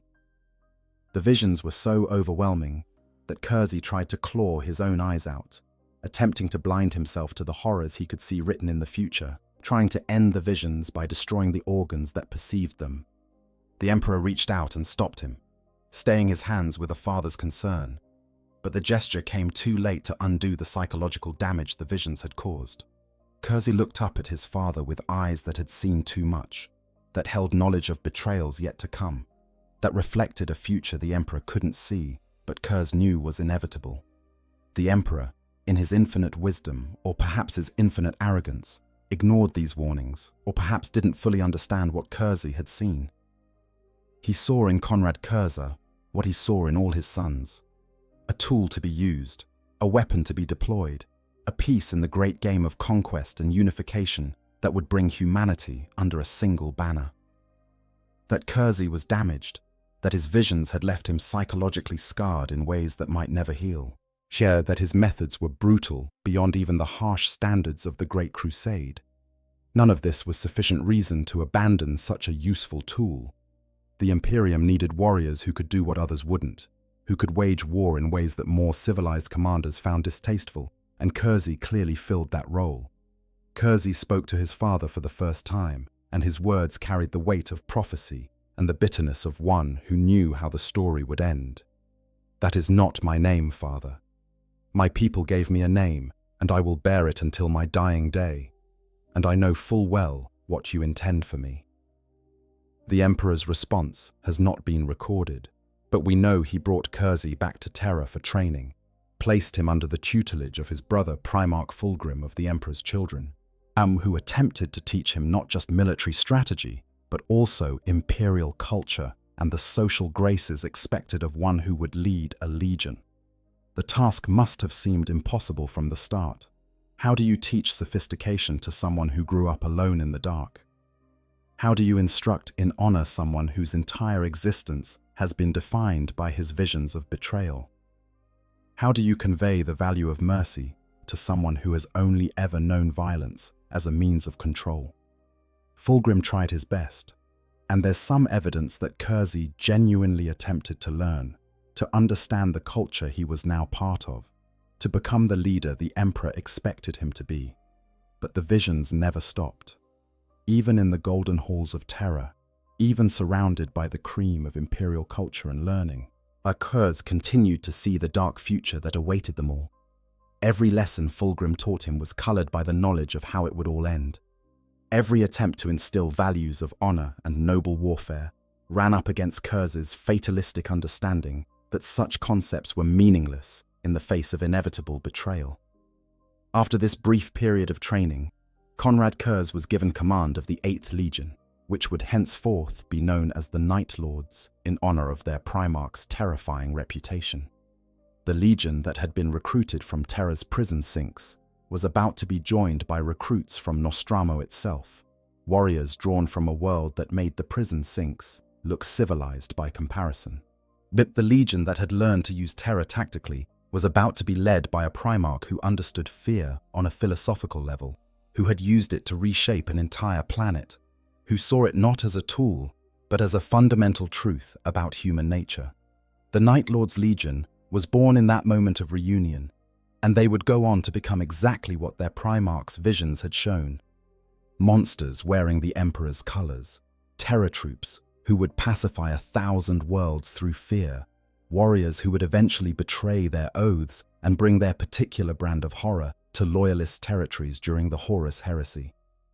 Konrad Curze had seen all of this in his visions, knew it was coming, believed it was inevitable, and rather than fighting against that dark future, rather than attempting to change what he had seen, he simply accepted it as fate and walked the path that his visions had illuminated, believing that he bore no responsibility for actions that were predetermined before he made the choice to take them. The Night Lords, Legion, perfecting the art of terror. The reunion of Conrad Kurz with his legion was, by all accounts, remarkably smooth, compared to some of the more tumultuous meetings between Primarchs and their Genesons. Unlike Primarchs who found themselves at odds with the culture and methods of the legions created from their gene seed, unlike those who had to reshape their forces to match their own vision of warfare, Kurz and the 8th Legion were already aligned in philosophy and practice before they ever met. The warriors from Terra's prison sinks recognized in their Primarch a kindred spirit, as someone who had grown up in darkness as they had, who understood violence not as a last resort, but as a fundamental language of existence, who saw fear as the most effective tool for control. The Terran veterans of the Legion, those who had fought in the Unification Wars and the early Great Crusade, saw in Kurz everything they had been trying to become without fully understanding it. They had used terror tactics because they were effective, because their training and background made them good at it, because the Emperor seemed to approve of the results, even if he didn't always approve of the methods. But Kurz could articulate why terror worked, could explain the psychology behind it, could teach them to refine their brutality into something approaching an art form. Kurz immediately began reshaping the Legion to reflect his own methods and philosophy, building upon what they had already learned and adding layers of sophistication they had lacked. He encouraged his sons to embrace the terror tactics they had already been employing, but to refine them, to study the psychological impact of their actions and learn to maximize fear as efficiently as possible. He taught them that war was not about proving your strength against a worthy opponent. That was a delusion entertained by those legions who clung to outdated concepts of honor and glory. War was about achieving your objectives with minimum cost to yourself, and the most efficient way to do that was to break the enemy's will before the first shots were even fired. This philosophy represented a radical departure from how many other legions viewed warfare. The Space Wolves saw combat as a test of strength and courage. The Blood Angels viewed it as an opportunity to demonstrate nobility and martial perfection. The Imperial Fists approached it as an exercise in discipline and strategic thinking. But the Night Lords, under Kurz's guidance, viewed warfare as simply a means to an end, stripped of all romantic notions and reduced to its most practical essence, making the enemy do what you wanted through the application of fear. Under Kurz's guidance, the Night Lords developed their distinctive appearance, every aspect designed specifically to maximize psychological impact. Their armor was painted midnight blue, dark enough to blend into shadows during night operations, but distinct enough to be recognized when they wanted to be seen, when being identified as Night Lords would serve their purposes better than anonymity. The color itself was chosen for its psychological properties, dark enough to be threatening but not pure black, suggesting the twilight hours when human vision is poorest and fear is strongest. Lightning bolts were emblazoned across their armor plates, representing the swift and sudden nature of their attacks, but also carrying deeper symbolism. Lightning strikes without warning, illuminates the darkness briefly before plunging everything back into black, leaves destruction in its wake. The lightning motif communicated that the Night Lords could strike anywhere at any time. That you might see them coming but only in the instant before they killed you, that their attack would be over before you could mount effective resistance. But most distinctively, most horrifyingly, the Night Lords began to decorate their armor with symbols of death and images designed to inspire maximum horror in anyone who saw them. Skulls were mounted on shoulder pauldrons, sometimes dozens of them, creating the impression of a walking charnel house. Bones were worked into the armor as additional decoration, femurs and ribs and finger bones arranged in patterns that suggested both death and the deliberate desecration of the dead. Chains hung from their armor, sometimes bearing additional trophies, creating a rattling sound that announced their presence and added another layer of psychological warfare. Some Night Lords went much further, incorporating actual trophies taken from their victims into their armor's decoration. Preserved faces, carefully flayed and treated to prevent decay, were mounted like medallions. Whole skins, removed in single pieces, were cured and worked into cloaks or tabards. Collections of teeth or fingers were arranged in patterns across chest plates and vambraces.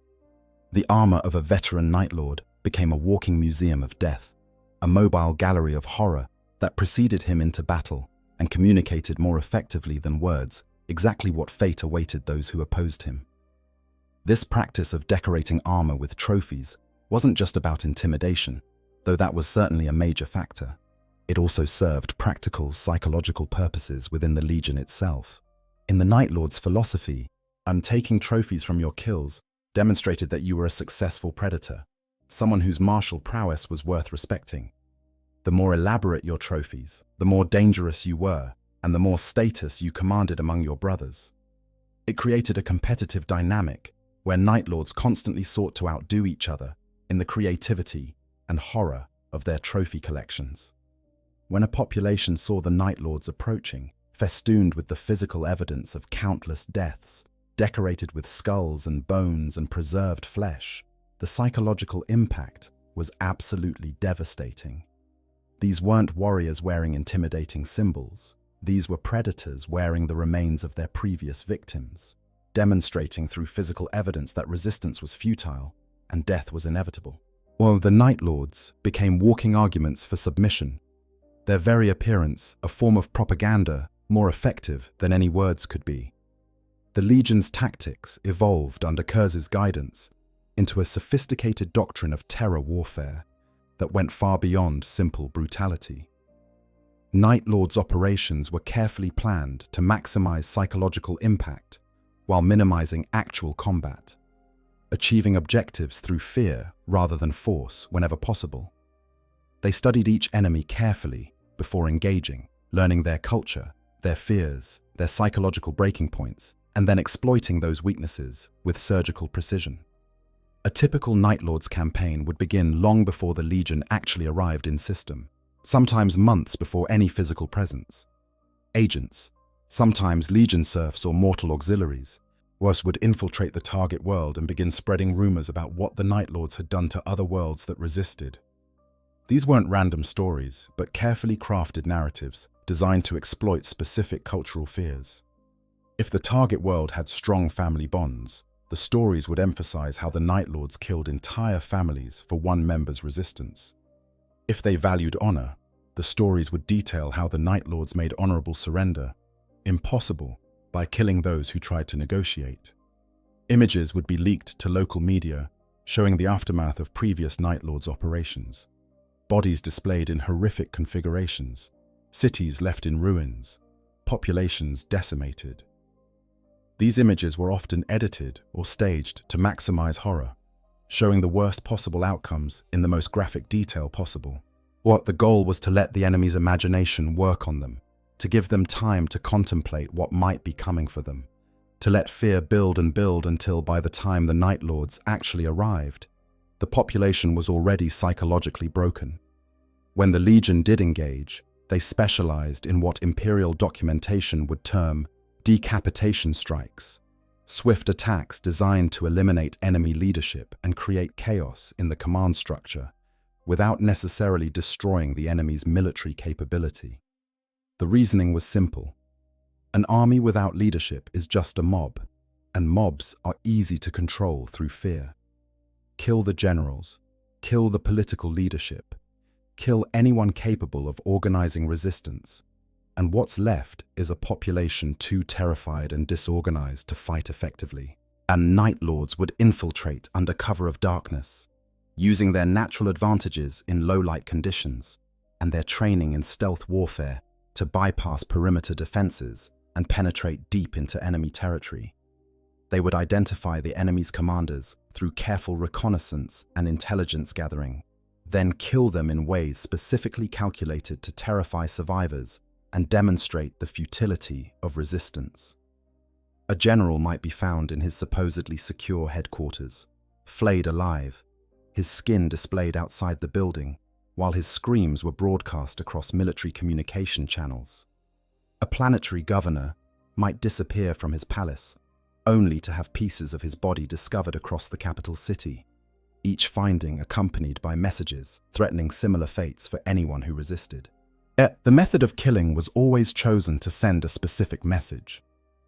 Leaders who tried to negotiate were killed publicly to demonstrate that the Night Lords didn't accept surrender until they decided to accept it, not when the enemy offered it. Leaders who fought bravely were killed in particularly humiliating ways to show that courage meant nothing against the Night Lords. Leaders who tried to flee were hunted down and brought back to be killed where their followers could witness it, demonstrating that there was no escape.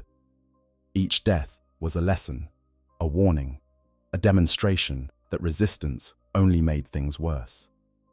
Simultaneously, with these decapitation strikes, the Night Lords would conduct raids designed not to capture strategic objectives, but to maximize terror among the civilian population. They would attack hospitals, not to destroy them entirely, but to kill enough people and leave enough horrific displays that the survivors would spread stories of what they had seen. They would strike at schools, killing teachers in front of students to traumatize an entire generation. They would hit religious sites, desecrating them in ways specifically calculated to offend the local population's beliefs, while demonstrating that their gods couldn't protect them from the Night Lords. These attacks were never random slaughter. That would have been inefficient and ultimately counterproductive. Random killing just makes people angry and more determined to resist. The Night Lords' attacks were always calibrated, always designed to achieve specific psychological effects. Kill too many people, and the survivors have nothing left to lose and will fight to the death. Kill too few, and they won't take the threat seriously. The goal was to find the sweet spot where the population was terrified enough to comply, but not desperate enough to resist regardless of consequences. In many cases, this strategy worked perfectly, demonstrating the effectiveness of terror as a military tactic. Entire worlds would surrender after only days of Night Lords' operations, their populations too terrified to continue resistance, their leaders dead or in hiding, their military forces dissolved into panicked mobs. Rebellions would collapse as soon as word spread that the Night Lords had been dispatched to suppress them. Planets that had been in open revolt against Imperial rule suddenly deciding that compliance was preferable to the alternative. The mere threat of Night Lords' intervention became enough to bring recalcitrant worlds back into line, populations remembering or imagining what would happen if the 8th Legion actually had to deploy. This made the Night Lords extraordinarily useful to the Emperor's expanding Imperium from a purely strategic standpoint. While other legions waged glorious campaigns that cost thousands of lives on both sides, required months or years to complete, and left worlds so devastated they needed decades to recover, the Night Lords achieved their objectives in days or weeks, with minimal Imperial casualties and leaving the infrastructure largely intact. While other legions had to garrison worlds for extended periods to maintain order, most worlds pacified by the Night Lords tended to stay compliant for years simply out of terror of what would happen if they rebelled and the 8th Legion had to return. The math was straightforward and appealing to military planners. A few days of concentrated horror that killed thousands was more efficient than months of conventional warfare that killed millions and destroyed the infrastructure needed to make a world economically viable. A population traumatized into compliance was cheaper to maintain than one that needed constant military occupation to keep from rebelling. From a purely utilitarian standpoint, from the perspective of someone trying to conquer a galaxy with limited resources, the Night Lords' methods were incredibly efficient at achieving strategic objectives. But there was a cost to this efficiency, as in it was a cost that would eventually doom the Legion and corrupt everything it touched.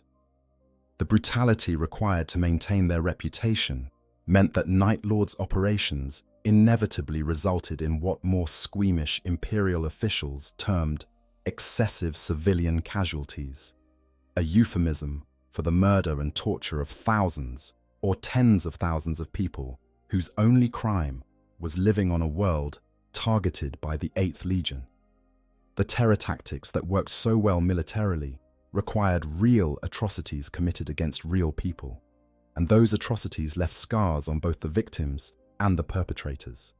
The Night Lords themselves began to change, slowly at first, but with increasing speed as the Legion matured. The original Terran recruits, those who had come from the prison sinks, had at least had some exposure to imperial culture and the theoretical ideals of the Great Crusade. They understood, at least intellectually, that they were supposed to be liberating humanity from darkness and ignorance, bringing worlds into compliance with the Emperor's vision of a unified species. They employed terror tactics as tools, understanding them as means to an end, as unfortunate necessities in service of a greater good. But as the Legion began recruiting heavily from Nostromo, bringing in warriors who had grown up in that world's culture of predation and cruelty, the character of the 8th Legion shifted in subtle but profound ways. These new recruits, products of a world where violence was casual and suffering was entertainment, where the strong took what they wanted and the weak existed to be exploited, who didn't see terror tactics as merely useful. They enjoyed them. They took pleasure in the fear they inspired, the suffering they inflicted, the absolute power they held over their victims. For them, being a Night Lord wasn't about achieving strategic objectives efficiently. It was about being the apex predator, the monster that everyone feared, the darkness that consumed everything it touched. Worse still, and more damaging in the long run, Nostromo itself began to slide backward in Conrad Kurz's absence. With the Night Haunter no longer stalking the shadows to enforce his brutal vision of justice, with the Primarch gone to lead his legion across the stars, the planet's criminal elements began to reassert themselves with increasing boldness. The nobles who had been cowed into submission by Kurz's reign of terror started to push boundaries again, testing how much they could get away with now that the Night Haunter was no longer watching. The gangs that had dissolved or gone into hiding began to reform, calculating that the fear of the Night Haunter's return would diminish with each year he was gone. Without the imminent threat of spectacular punishment, without the certainty that crimes would be detected and punished, the population of Nostromo began to revert to its old ways. The crime rate started climbing again. Corruption crept back into the system. The gangs reclaimed their territories. The nobles resumed their exploitation of the lower classes. Within a generation of Kurz's departure, much of what he had accomplished through terror had been undone. The proving that order maintained purely through fear is temporary at best. That cultures don't change their fundamental nature just because someone threatens them into compliance for a while. The corruption spread to the Legion's recruitment process itself, and this would prove to be the final nail in the Night Lord's metaphorical coffin. Nostromo's nobles, seeking to avoid the imperial tithe that required them to send their sons to serve the Emperor, that demanded they give up their own children to be transformed into space marines, began a calculated deception. Rather than sending their own sons, they emptied Nostromo's prisons and sent the most violent criminals to the Night Lords instead, murderers and rapists and psychopaths who were scheduled for execution under Nostroman law. Yet they told themselves, and any imperial officials who inquired, that these were willing volunteers, young men eager to serve in their planet's own legion, youths who wanted the honor of becoming space marines. In reality, they were criminals who were being given a choice between execution and transformation into Astartes. People who saw joining the Night Lords not as an honor, but as a way to escape punishment. These weren't the best and brightest of Nostromo that Kurzi had originally envisioned recruiting. They were the worst, given superhuman abilities and military training rather than the deaths they deserved. These new recruits transformed the Night Lords from a legion that used terror tactically into one that reveled in it for its own sake. They didn't just employ fear as a weapon, they wallowed in it, took pride in it, built their entire identities around their capacity for cruelty. They saw being brutal not as unfortunate necessity, but as virtue. Saw making people suffer not as means to achieve strategic objectives, but as its own reward. The distinction between using terror as a tool and being a terrorist for the pleasure of it began to blur and then disappeared entirely. The older veterans, the Terran recruits who remembered the Legion's early days, when they had at least pretended to serve a higher purpose, watched this transformation with growing concern and unease. They recognized that the Legion was becoming something different from what it had been. something darker and more corrupted. But they lacked the authority or will to stop the change. Konrad Curze was their Primarch, and if he didn't see a problem with how the Legion was evolving, who were they to question his judgment?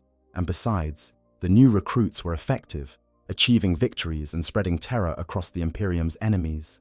By the metrics the Legion used to measure success, everything was working perfectly. Konrad Curze himself was fully aware of what was happening, both to his Legion and to his homeworld. His visions showed him the degradation of both, showed him in vivid detail the future atrocities his sons would commit, showed him Nostromo's inevitable return to darkness and corruption and eventual destruction.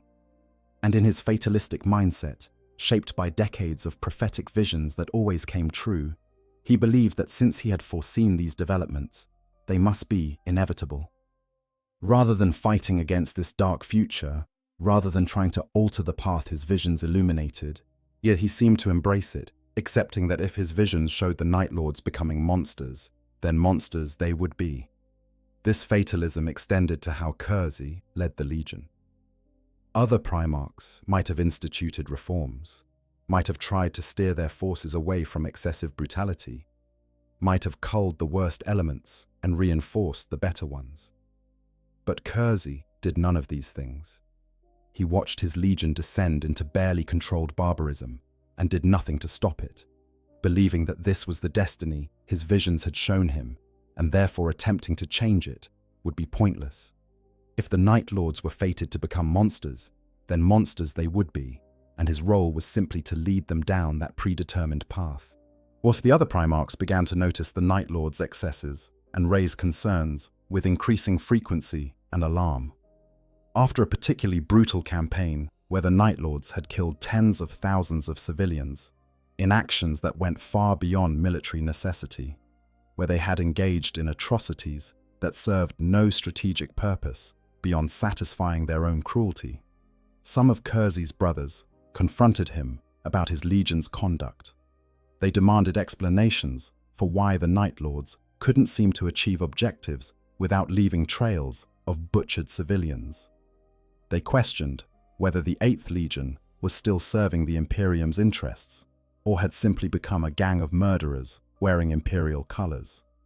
Curze's response to these criticisms was typically cryptic and defensive, revealing both his philosophical stance and his growing paranoia. He argued that his methods were no more cruel than the necessity of the Imperium itself, that the entire Great Crusade was built on violence and coercion, and his Legion was simply more honest about it. He pointed out that other legions killed millions in conventional warfare, while condemning the Night Lords for killing thousands through terror, suggesting that the real issue wasn't the number of dead, but the manner of their deaths.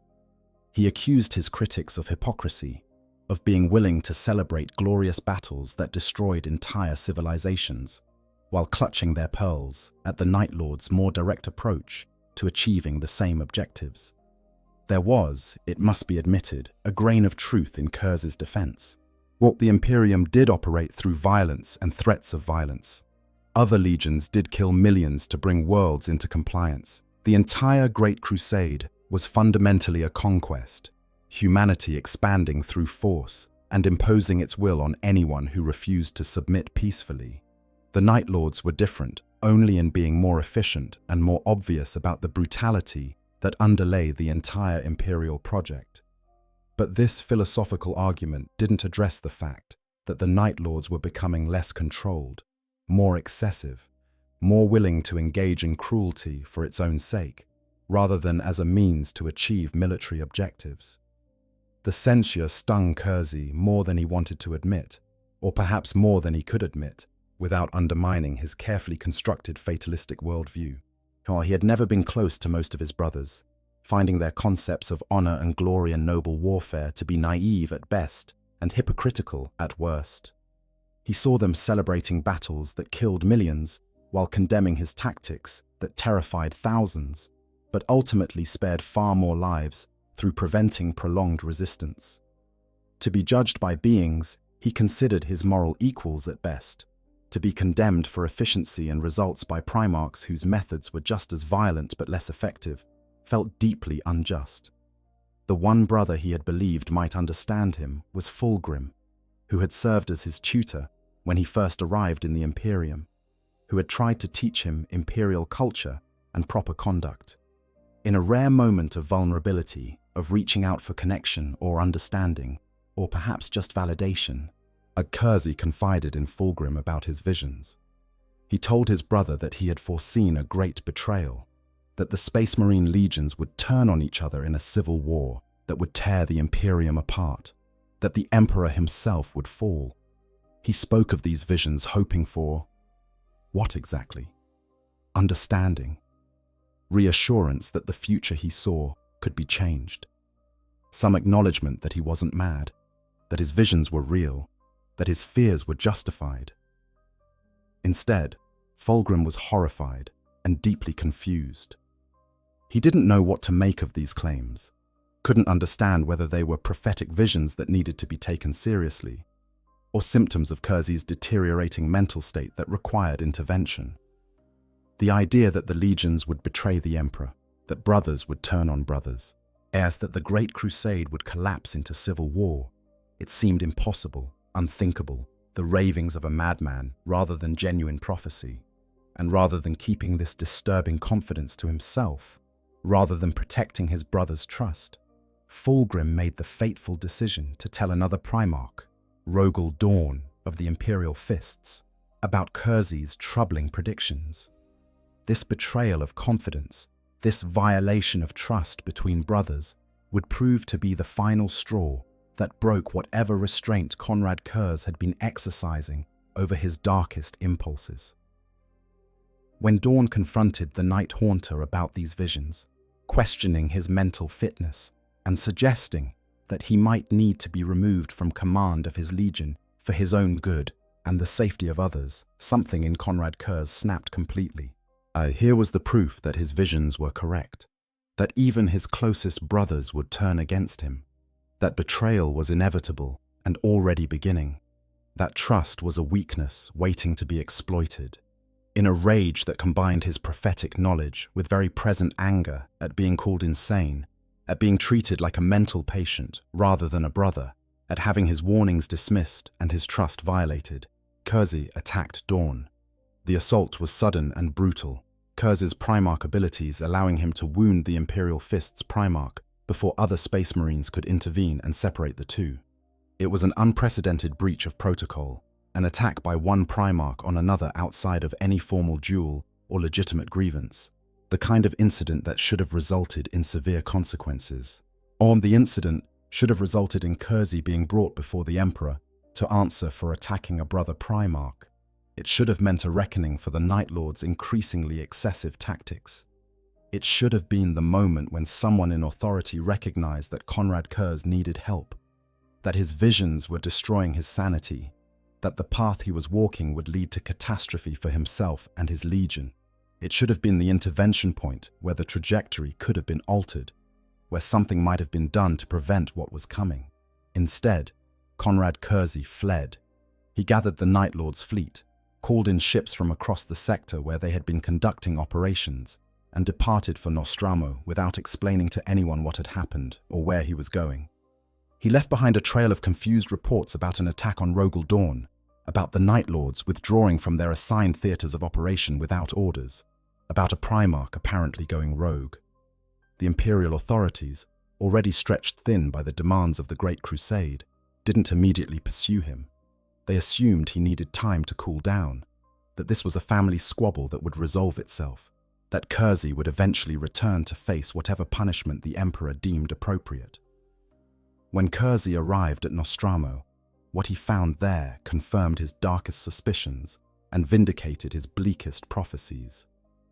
The planet had returned completely to its old ways, the brief period of order during his rule revealed as nothing more than temporary submission maintained by fear rather than any genuine reform. Yet the crime and corruption were as bad as they had ever been before his arrival, possibly worse, because now the criminals operated with the cynicism of people who had seen that even the Night Haunter's reign of terror could end, that fear-based order was temporary and would eventually collapse back into chaos. The nobles he had cowed into submission were as predatory as before, merely more subtle about their corruption now that they knew overt criminality might attract attention. They still exploited the lower classes, still profited from suffering, still engaged in all the behaviors Kersey had tried to eradicate. They just did it more carefully, with more layers of deniability. The gangs he had destroyed had reformed, operating almost openly in the streets, their territories marked and defended, their violence casual and constant. His entire legacy, everything he had built through years of brutal enforcement, had proven to be temporary, maintained only by fear of his immediate presence and vanishing the moment that presence was removed. The failure of Nostromo to maintain the order he had imposed seemed to prove Kersey's fatalistic philosophy beyond any doubt. People were inherently corrupt, given to evil without the constant threat of punishment. The moment that threat was removed, they reverted to their worst natures like water finding its level. Law, justice, civilization, all of it was merely a thin veneer over humanity's essential darkness, a temporary restraint that would inevitably fail. And if that was true of Nostromo, it was probably true of the entire Imperium, of humanity itself. The Emperor's dream of a unified, as enlightened species was doomed to fail because humans were fundamentally flawed, incapable of being anything other than what Nostromo had become. Konrad Kurz's response was to order the complete destruction of his own homeworld. He didn't invade to reimpose order. He didn't attempt to purge the corrupt elements and rebuild. He didn't try to save whatever good might still exist on Nostromo. Instead, he ordered the Night Lord's fleet to move into bombardment positions around their homeworld and begin systematic destruction of everything on the surface and below it. Lance strikes targeted the weak points in Nostromo's geology, points Kersey knew intimately from his youth in the Undercity, destabilizing the planet's structure. The mining operations that had hollowed out so much of the interior had made Nostromo vulnerable to exactly this kind of attack, and the Night Lords exploited that vulnerability with cold precision. Within hours of the bombardment beginning, Nostromo's crust began to fracture along fault lines. Within days, the entire planet had torn itself apart from the inside out, the surface splitting and folding and collapsing into the vast caverns below. The hive cities fell into the depths, crushed and buried under millions of tons of rock. The mines flooded or collapsed. The refineries melted in flows of magma released from the planet's mantle. 10 billion people died in that bombardment, an entire world's population wiped out by deliberate action of their own Primarch. An entire planet, at the birthplace of both Konrad Kurze and so many of the Night Lords, was deliberately annihilated, reduced to an expanding field of debris and rubble that would forever mark where Nostromo had once orbited its dying star. The action was unprecedented in its scope and brutality, a genocide of their own people that shocked even those who were familiar with the Night Lord's brutal reputation. When word reached Terra, when the Emperor learned that Kersey had destroyed his own homeworld and killed billions, there was no choice but to order the Night Lords to return to face judgment for their actions. This couldn't be ignored or minimized. This was a Primarch turning on the world that had produced him, a legion annihilating their own recruitment base, an act so extreme that it demanded answers and probably punishment. But Konrad Kurz never returned to Terra to face that judgment. Before the order could be executed, before the Night Lords could be held accountable for the destruction of their own world, before any investigation could determine what had driven Kersey to such extremes, something else happened that would overshadow even their crimes and change the course of galactic history. Horus Lupercal, the War Master, the Emperor's most favored son, raised the banner of rebellion against his father. The Horus heresy had begun, and the galaxy descended into the civil war that Konrad Kersey had foreseen and warned about and been called mad for predicting. And for the Night Lords, the heresy meant something different than it did for other traitor legions. When other legions turned against the Emperor, they had to wrestle with concepts of loyalty. As had to justify their betrayal to themselves and their brothers, had to forge new identities as rebels and traitors, had to overcome centuries of conditioning and brotherhood to take up arms against those they had once fought beside. The Night Lords, shaped by a Primarch who had foreseen this betrayal and believed it inevitable, shaped by a culture of cynicism about the Imperium's ideals, found the transition almost effortless. They had never truly believed in the Emperor's dream anyway. They had simply been following orders, doing what they were told, employing the tactics they were best at. If Horus was now giving the orders instead of the Emperor, well, what real difference did that make to warriors who had never fought for ideals, but only for results? The Night Lords joined the rebellion not out of genuine ideological conviction, not because they believed in Horus's vision for a new Imperium, not out of hatred for the Emperor or desire for revenge against those who had criticized them.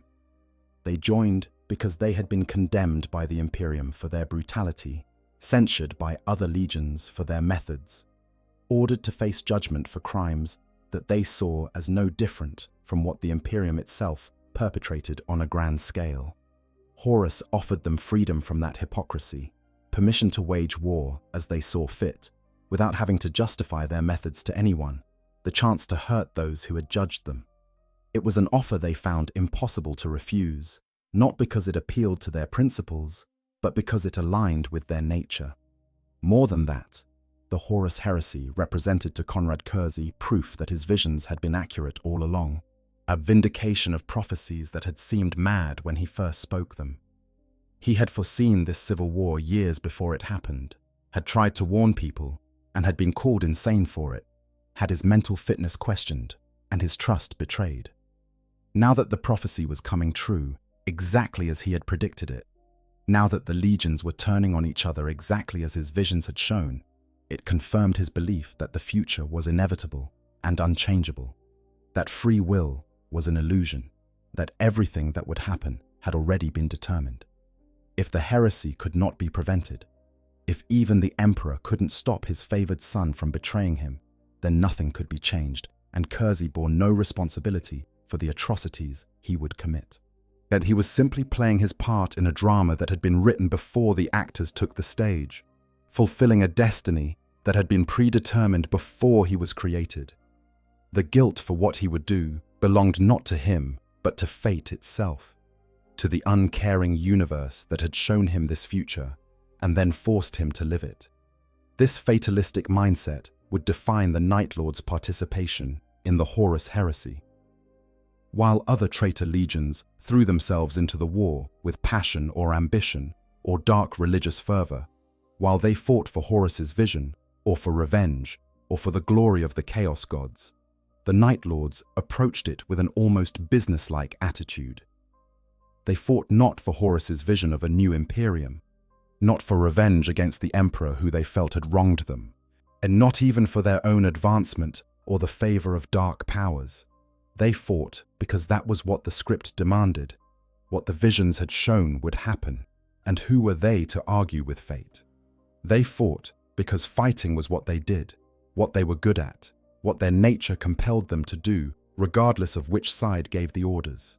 And they fought in the way they knew best, with terror and brutality and the systematic application of fear against targets, both military and civilian. The Horus heresy would give the Night Lords license to engage in atrocities that even the brutal standards of the Great Crusade had frowned upon, and they would embrace that license with enthusiasm that suggested they had been waiting for permission to remove the last vestiges of restraint. At the Thramas Crusade, 3 years of terror in the Eastern Fringe, when the Horus heresy erupted into open warfare, when the War Master's treachery was finally revealed and the Imperium split in half, Horus needed to keep certain loyalist legions occupied and away from terror while he prepared his grand assault on the Imperial Palace. The strategic situation he faced was complex. He had roughly half the Space Marine legions on his side, along with significant portions of the Imperial Army and Mechanicum, but several powerful loyalist legions remained at large and capable of interfering with his plans. The Dark Angels, led by their Primarch Lion L. Johnson, were one of the most powerful legions remaining loyal to the Emperor. They had a fleet strength that rivaled any other legion, a military capability honed by decades of the most dangerous campaigns, and a Primarch whose tactical genius was matched by few others. If the Dark Angels were allowed to make best speed for Terra, if they were permitted to join the defense of the Imperial Palace with their full strength, they could potentially tip the balance of the coming siege in favor of the Loyalists. Horus couldn't allow that to happen. For this critical mission of tying down the Dark Angels, of keeping them engaged far from Terra while the war's climax unfolded, Horus chose the Night Lords. It was a decision that speaks to both his strategic acumen and his understanding of his brother's natures. The Night Lords were perfectly suited for a campaign that required not victory in any traditional sense, but simply the prolonged distraction and engagement of a superior force.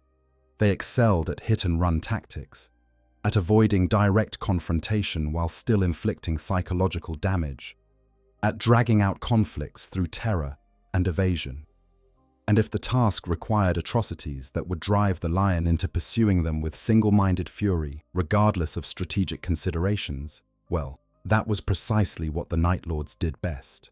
They were bait, designed to be so offensive that the lion couldn't ignore them. The campaign that followed, which would become known as the Thramas Crusade, was named for the sector where much of the fighting took place, though the conflict would eventually spread across vast swathes of the eastern fringe. It would consume nearly 3 years of brutal warfare, from late 007 M31 to early 009 M31, claim tens of thousands of Space Marine lives on both sides, along with millions of mortal casualties, and leave entire systems devastated by the passage of the two legions. And while it would never be as famous as battles like Istvan or Kalth, while it wouldn't get the same attention in Imperial histories as the more dramatic confrontations of the heresy, the Thramas Crusade would prove absolutely crucial to Horus's overall strategy. The Night Lords began their campaign with characteristic brutality, targeting the Imperial worlds in the Thramas sector with terror attacks explicitly designed to maximize civilian casualties and psychological impact. The initial targets were the worlds of Heraldar and Thramas itself, systems that controlled access to critical supply routes and housed Mechanicum Forge worlds, whose industrial output was vital to the Loyalist war effort.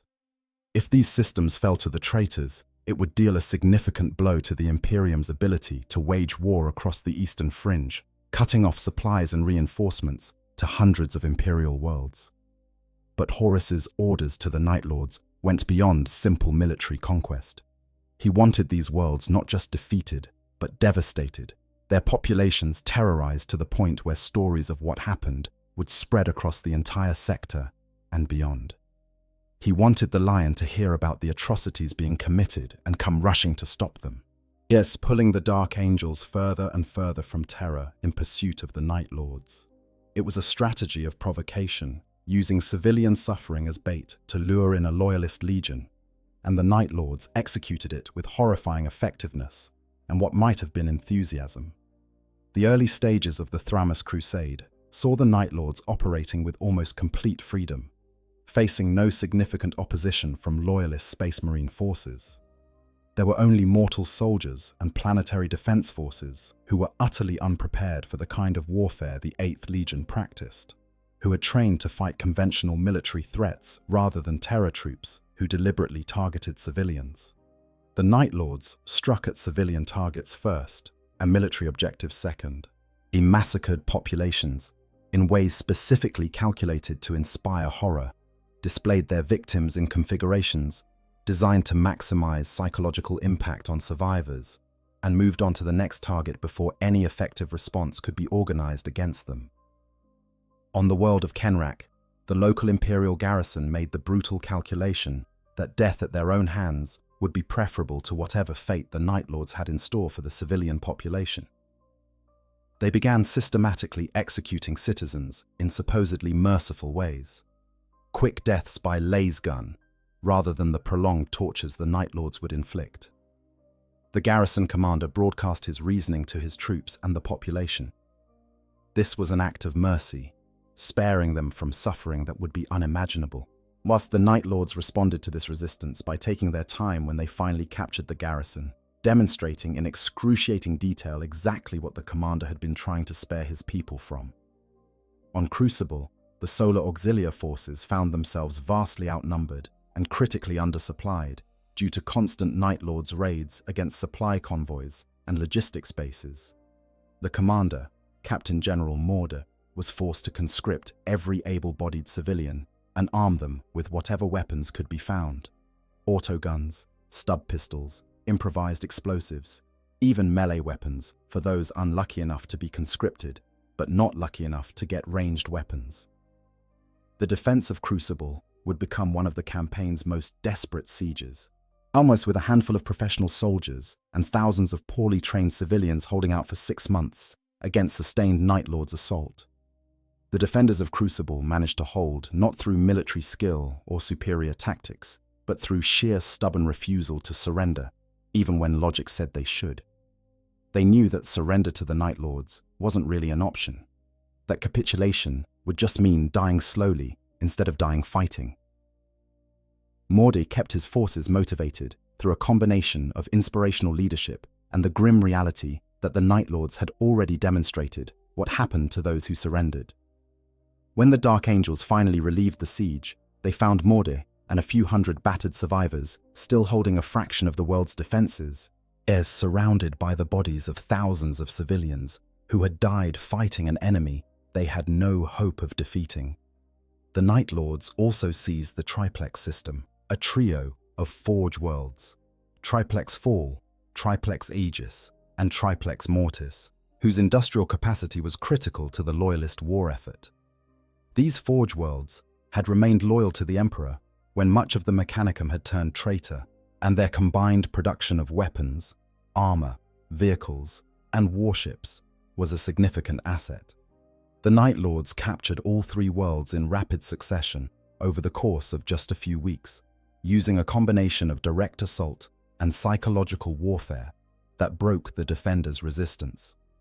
The capture of the Triplex system represented a significant strategic victory, and potentially shifting the balance of industrial production in favor of the traitors in the Eastern Fringe.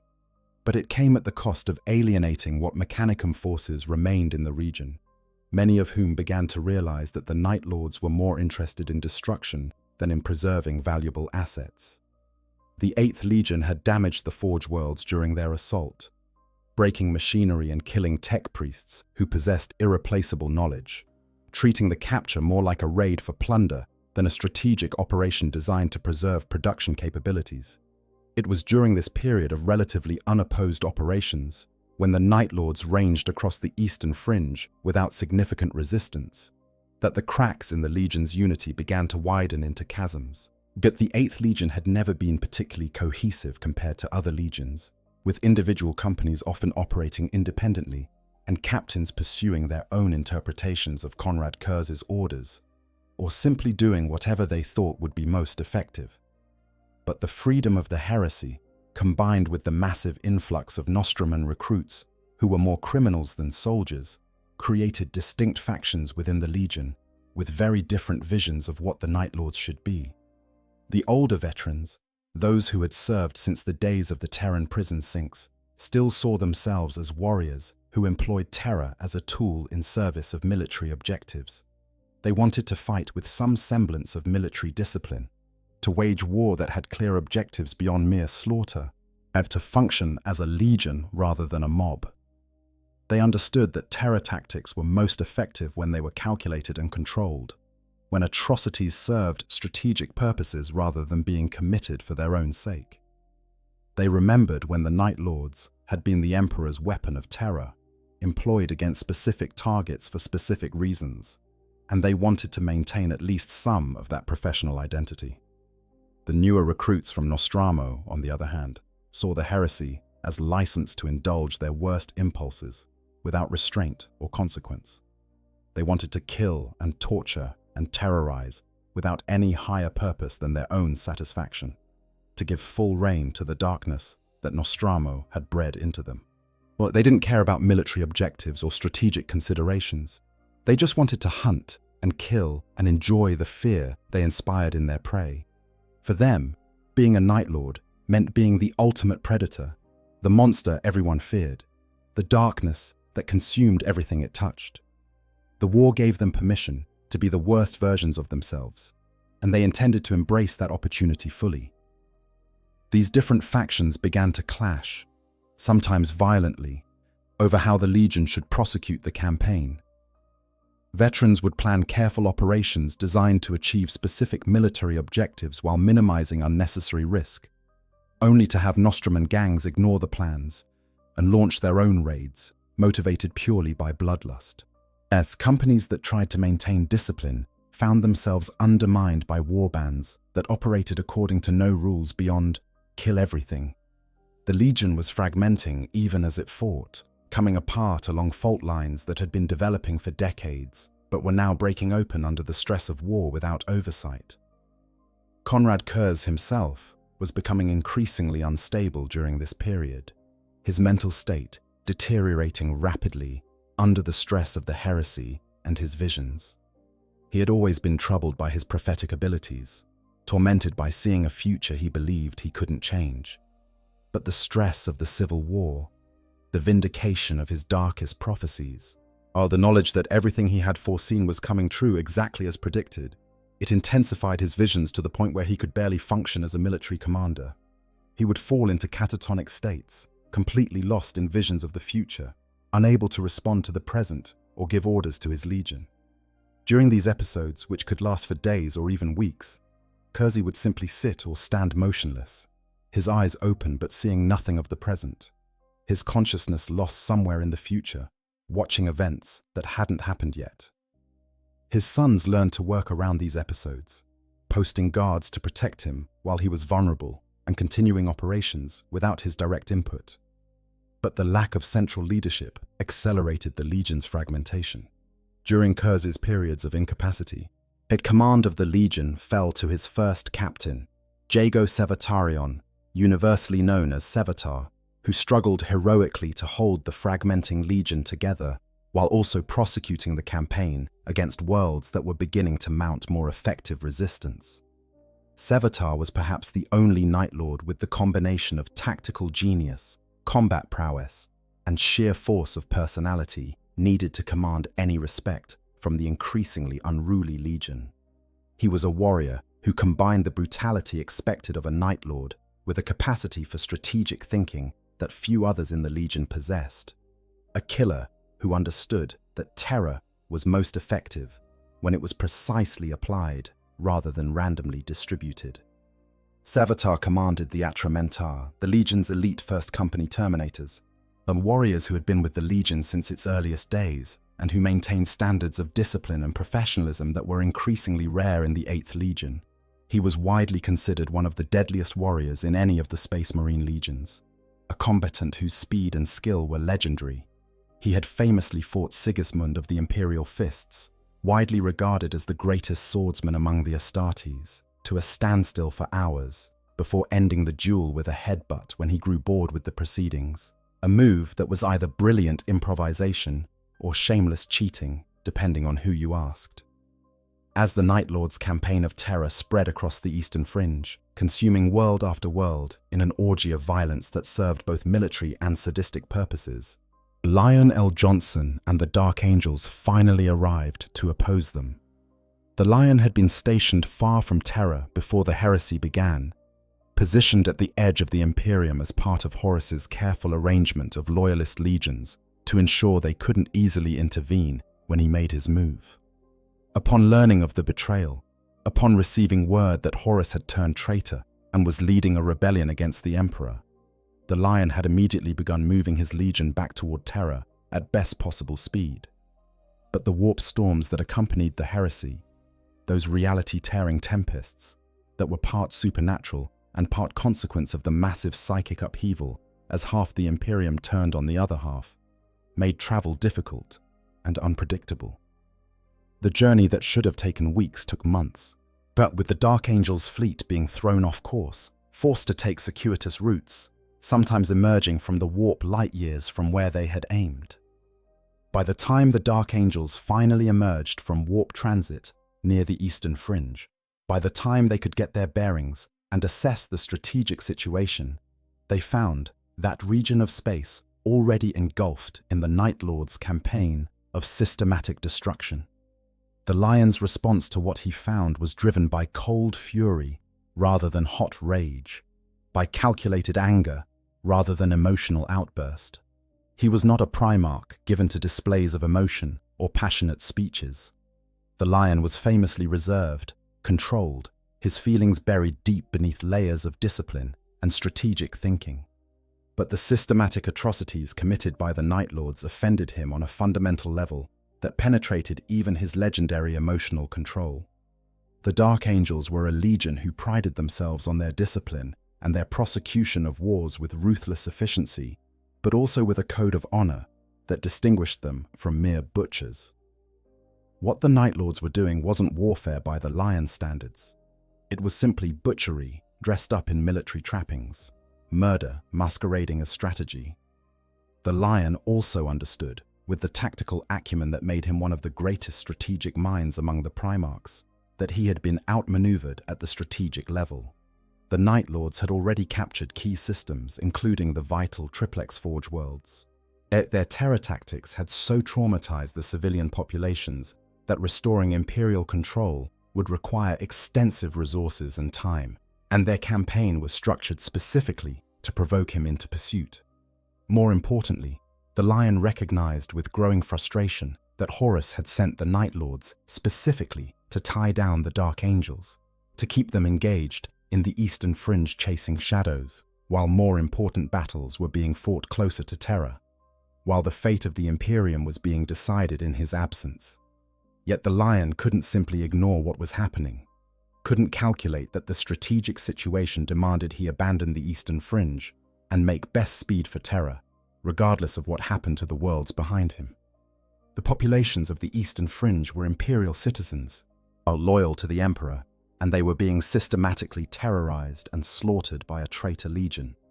To abandon them would be a betrayal of the oaths the Dark Angels had sworn to protect the Imperium's citizens. More pragmatically, allowing the Night Lords to continue their rampage unchecked would hand Horus a strategic victory in the region and demonstrate to other potential rebels that terror tactics could be employed without consequence. The Lion's strategy was to strike at the Night Lords' fleet and supply lines while simultaneously liberating the key systems they had captured, particularly the Triplex Forge worlds. He divided his forces, a risky move that went against conventional military wisdom about maintaining concentration of force, in sending fast strike elements to harass Night Lords' positions while the main body of the Dark Angels' fleet moved to recapture strategic objectives. It was a sound strategy against a conventional enemy that would try to defend what it had taken, but the Night Lords were anything but conventional in their approach to warfare. Sevatar, commanding the Night Lords' fleet during one of Kurz's extended periods of catatonic incapacity, recognized the Dark Angels' approach and adapted the Legion's strategy accordingly. Rather than defending captured territory against a superior force in set-piece battles they would likely lose, he ordered the Night Lords to abandon fixed positions and revert to the hit-and-run tactics that were their specialty. But the Legion split into smaller flotillas that could evade the Dark Angels' main fleet while still conducting raids against Imperial worlds and Dark Angels' supply lines. It was a strategy of harassment and evasion, designed not to win victories in any conventional sense, but simply to draw out the conflict as long as possible, to keep the Dark Angels engaged and moving further from Terra with each passing week. The campaign descended into a grinding war of attrition that consumed both Legion's resources and tested their endurance. The Dark Angels would recapture a system only to have the Night Lords strike at 3 others while they were occupied with securing their conquest. The Night Lords would launch a terror raid against a civilian target, only to find that the Lion had positioned Dark Angels' forces to ambush them when they withdrew, turning the hunters into the hunted. Neither side could gain a decisive advantage, and the war dragged on month after month, consuming resources and lives that both sides desperately needed for other fronts of the heresy. The Night Lords developed particularly effective and morally repugnant tactics using mortal forces as shields, diversions, and psychological weapons. They would conscript, or coerce local populations into serving as cannon fodder, dressing them in captured Imperial uniforms and sending waves of poorly armed civilians against Dark Angel's positions. The Lion was forced to make the brutal calculation of killing these enemies who were really victims of Night Lord's coercion. Now, knowing that hesitation would cost his own warriors' lives, but that firing on civilians, even armed civilians under enemy control, went against everything the Dark Angels stood for. The Night Lords reveled in forcing these impossible choices, in degrading their enemies morally as well as militarily. They understood that every time the Dark Angels killed civilians, even civilians who were shooting at them, even civilians who had been press-ganged into fighting, it damaged their morale and made them question whether the war was worth the moral compromises it required. It was psychological warfare at its most insidious, using the Dark Angel's own code of honor as a weapon against them. On the world of Sheol, the fighting became particularly intense and demonstrated both the Night Lords' tactical flexibility and their willingness to destroy anything to achieve their objectives. The Night Lords had fortified the planet with their usual combination of slave armies, conscripted civilians, and actual Night Lords warriors, creating a defensive system that looked formidable on paper, but was actually designed to delay rather than defeat the attacking Dark Angels. The Dark Angels' assault was conducted with such overwhelming force that the outer defenses crumbled rapidly, Loyalist forces pushing deep into Night Lords' territory. However, the Night Lords had prepared a final horrific surprise for their enemies. They had rigged the planet's population centers with explosives and biological weapons, turning the cities into death traps that would activate when Imperial forces moved in. When the Dark Angels secured what they thought was a liberated population, when they began the process of restoring Imperial authority and providing aid to suffering civilians, they found themselves watching those civilians die from biological agents or explosions that the Night Lords had left behind as a final act of spite. The psychological toll on the Dark Angels was severe and exactly what the Night Lords had intended. They were fighting an enemy that didn't play by any recognized rules of warfare, that targeted civilians deliberately and as a matter of policy, that seemed to take active pleasure in committing atrocities rather than viewing them as unfortunate necessities. For a legion that prided itself on discipline and honor, that saw warfare as something that could be conducted with dignity even in its brutality, the sheer malice of the Night Lord's tactics was profoundly disturbing and demoralizing. Some Dark Angels began to question whether pursuing the Night Lords was worth the price, whether they should simply withdraw and let the Eastern Fringe burn if it meant getting back to Terra faster, if it meant being present for the war's climax, rather than chasing monsters across dozens of star systems. The debate within the Legion between those who wanted to pursue the mission and those who wanted to abandon it created divisions that the Lion had to manage carefully, spending political capital within his own forces to maintain unity of purpose. The Lion himself was not immune to this psychological warfare, though he would never have admitted it to his sons. And he understood intellectually that every day he spent hunting the Night Lords was another day that Horus's plan was working, that he was being tied down in a sideshow while more important battles were being fought elsewhere. Yet his pride wouldn't allow him to simply walk away, to admit that the Night Lords had successfully distracted him from his primary objective. He became increasingly obsessed with capturing or killing Conrad Kurz, believing that without their Primarch, the Night Lords would collapse or at least become more manageable as a threat. This obsession led the Lion to take increasingly risky actions, to expose himself and his elite forces to danger in pursuit of his brother. He began conducting direct strikes against suspected Night Lords' fleet positions, leading from the front in a way that put himself at considerable risk, hoping to force a confrontation with Kurz. During one such engagement, the Lion finally got what he had been seeking. He cornered Conrad Kurz on the surface of the world Tsagwalsa, a remote planet shrouded in the shadow of a massive asteroid field, where the Night Lords had established a hidden base. The duel between the Lion and the Night Haunter was a clash of two very different philosophies of warfare and two very different Primarchs.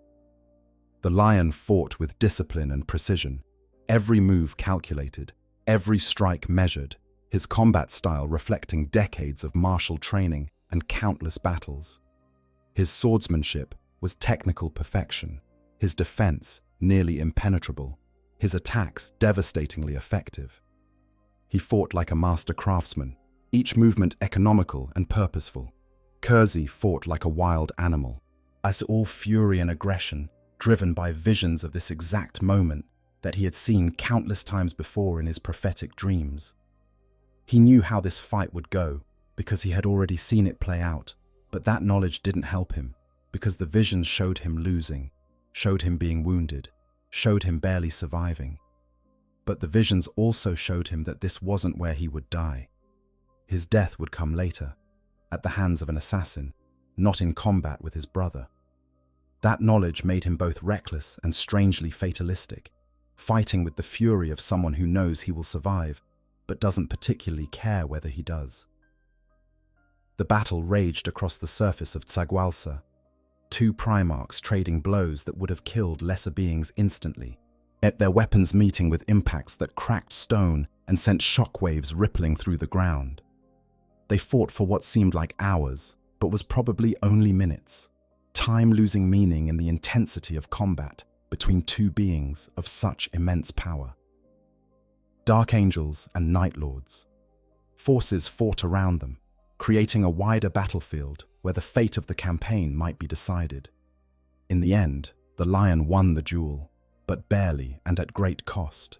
He managed to deal Kersey a wound that would have been mortal to anyone else, a strike that penetrated Kersey's armor and inflicted massive trauma to internal organs that even a Primarch's enhanced physiology struggled to repair.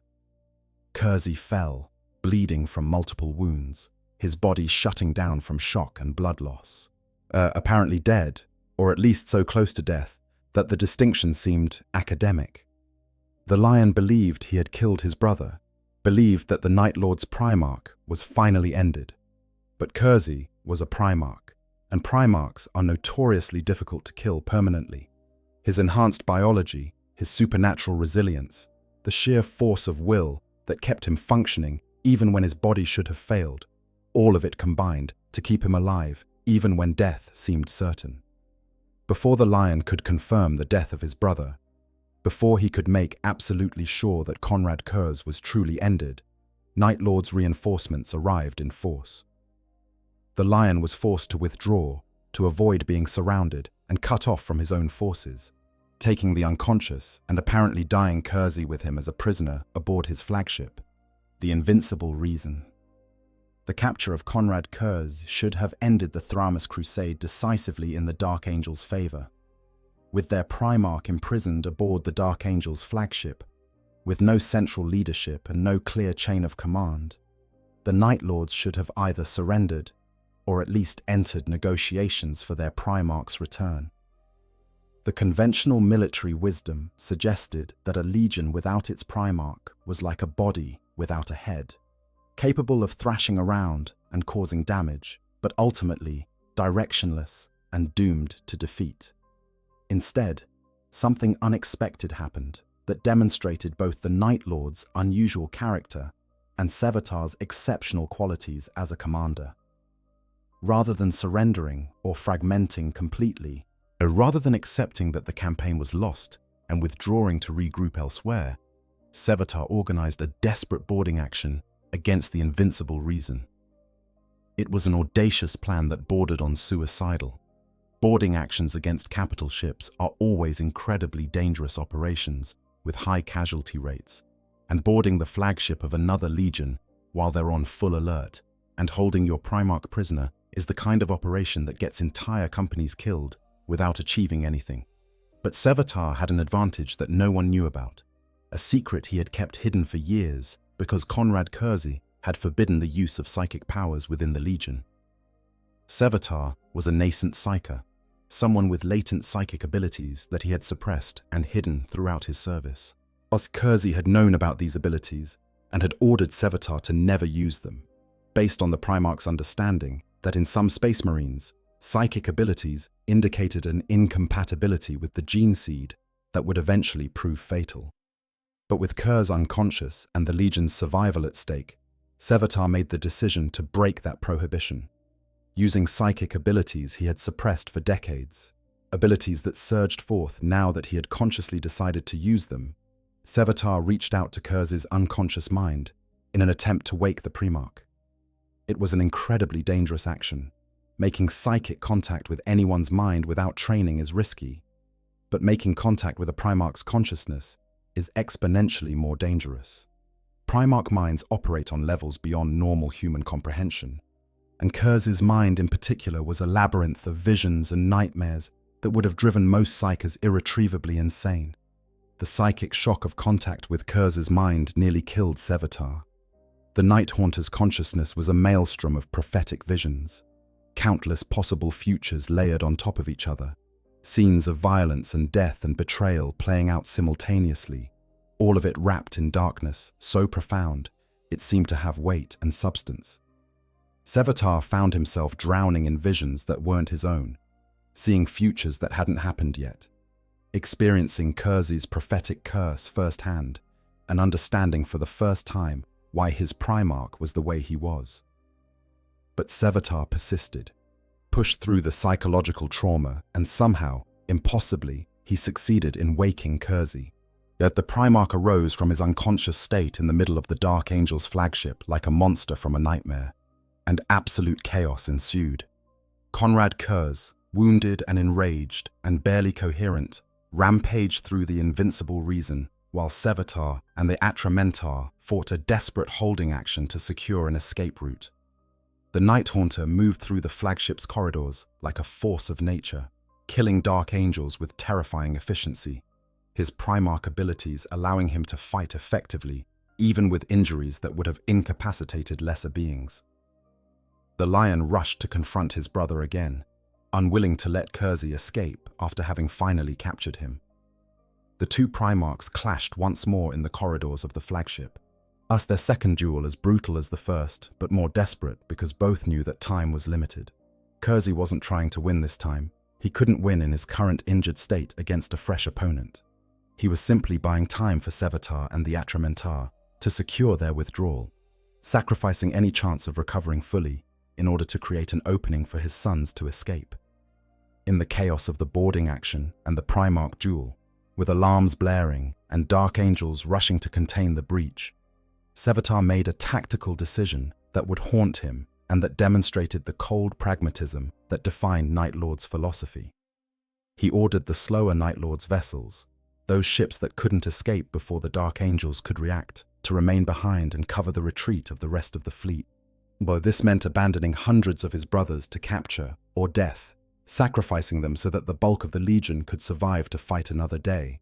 It was the kind of decision that exemplified Night Lord's methodology: sacrifice the few to save the many, make the hard choice rather than the heroic one, prioritize survival and effectiveness over sentiment or loyalty to individual warriors. Other legions might have tried to save everyone, might have risked the entire fleet in an attempt to extract every last Space Marine.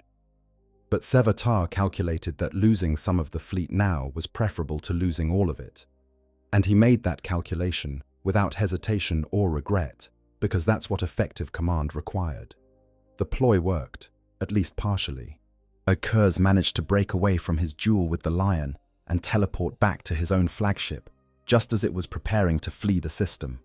His wounds barely stabilized, but his life saved. The Night Lord's fleet escaped, reduced in numbers, but still intact as a fighting force. But Sevatar and the Atramentar weren't so fortunate.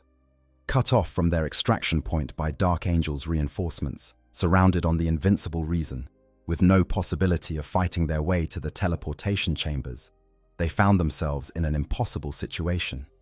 Sevatar, recognizing the inevitable with the same cold pragmatism he had shown when ordering other ships to sacrifice themselves, made the decision to surrender his forces rather than have them die pointlessly. It was a controversial decision. Space Marines don't surrender easily, and Night Lords in particular are not known for accepting defeat. But Sevatar calculated that survival as prisoners was preferable to death for no gain, that captured Night Lords might eventually escape or be exchanged, that staying alive meant staying capable of future action, even if the immediate situation seemed hopeless. The capture of the Night Lord's first captain and his elite Terminators was a significant victory for the Dark Angels, something to offset the frustration of letting Kurz escape for a second time. The Lion had taken some of the finest warriors the Night Lords possessed, had removed from the enemy's order of battle a formation that had been causing significant problems throughout the campaign. Moreover, he had captured Sevatar himself, a warrior whose tactical genius and leadership abilities had been holding the fragmenting Night Lords together.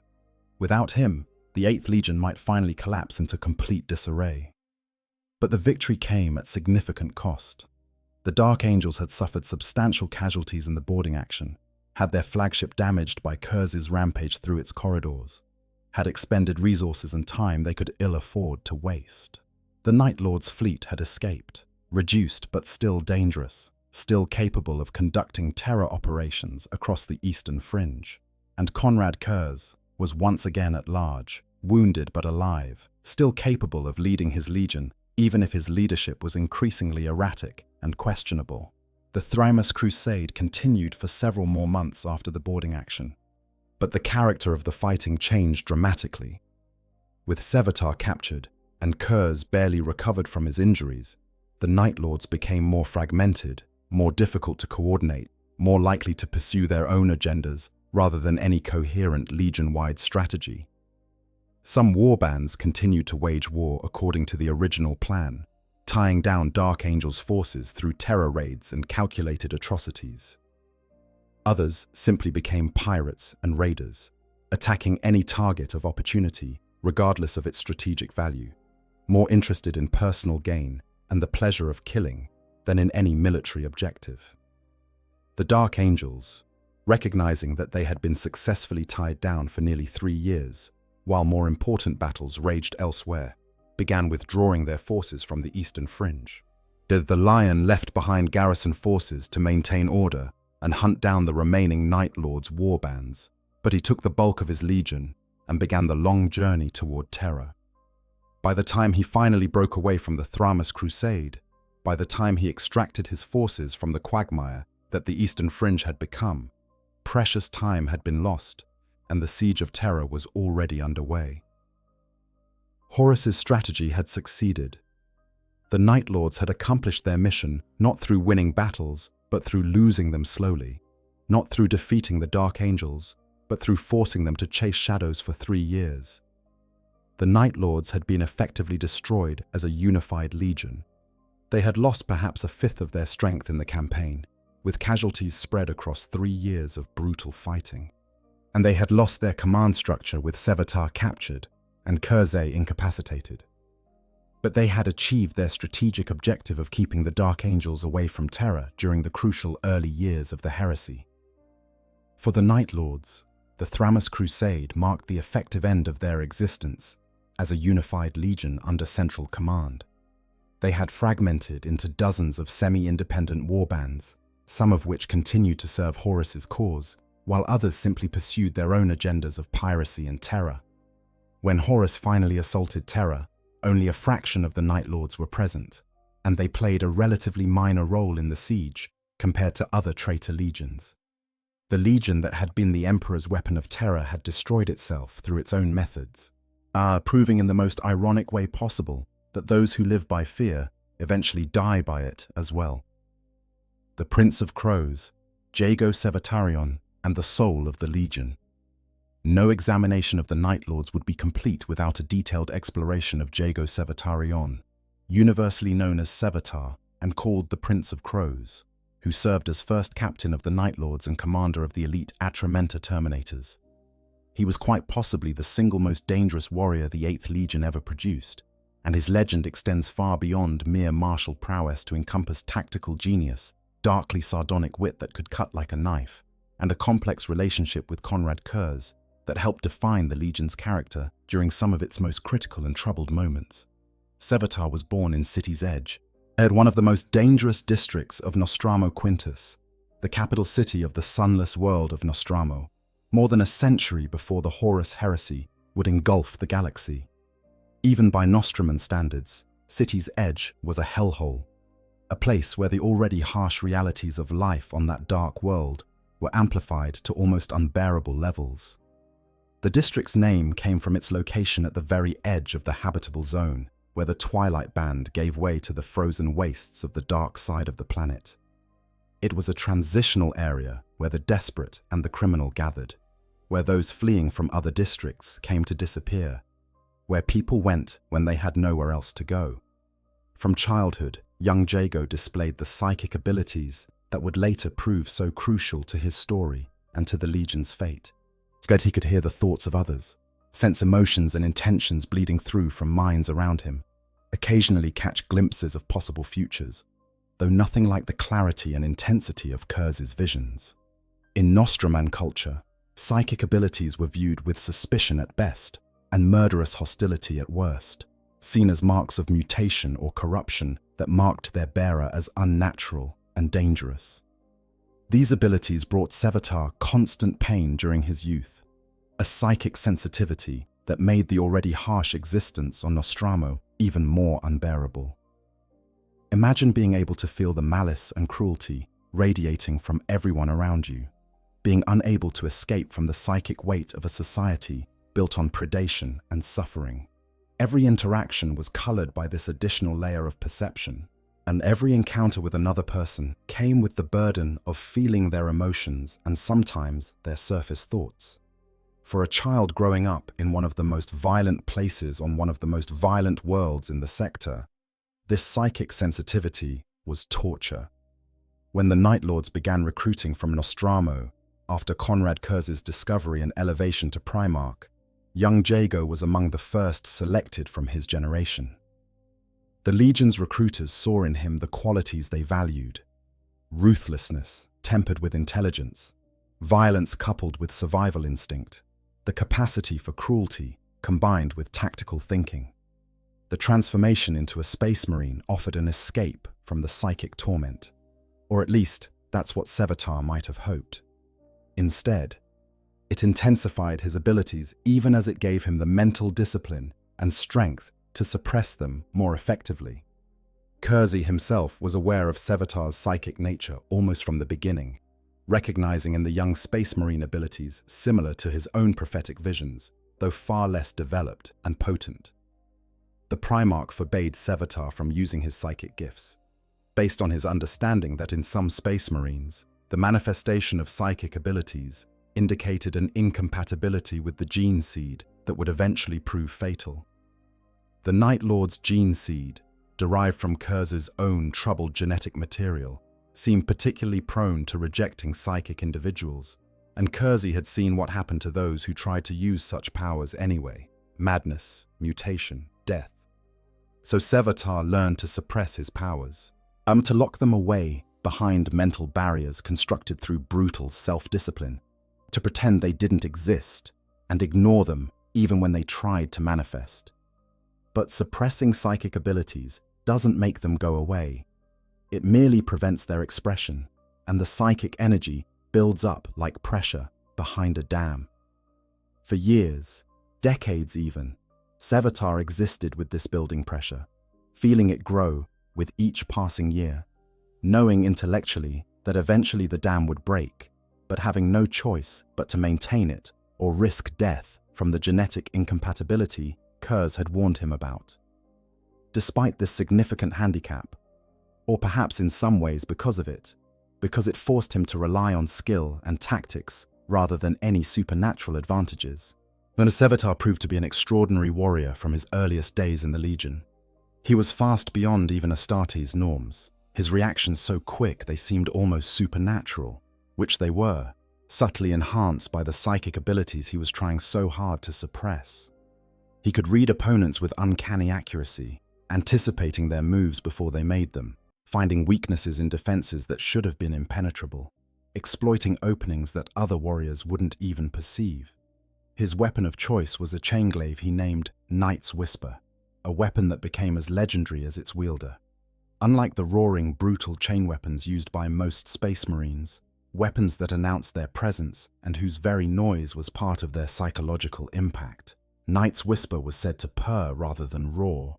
Its mechanism was so perfectly crafted, maintained with such obsessive care, that it operated almost silently even when cutting through armor and bone.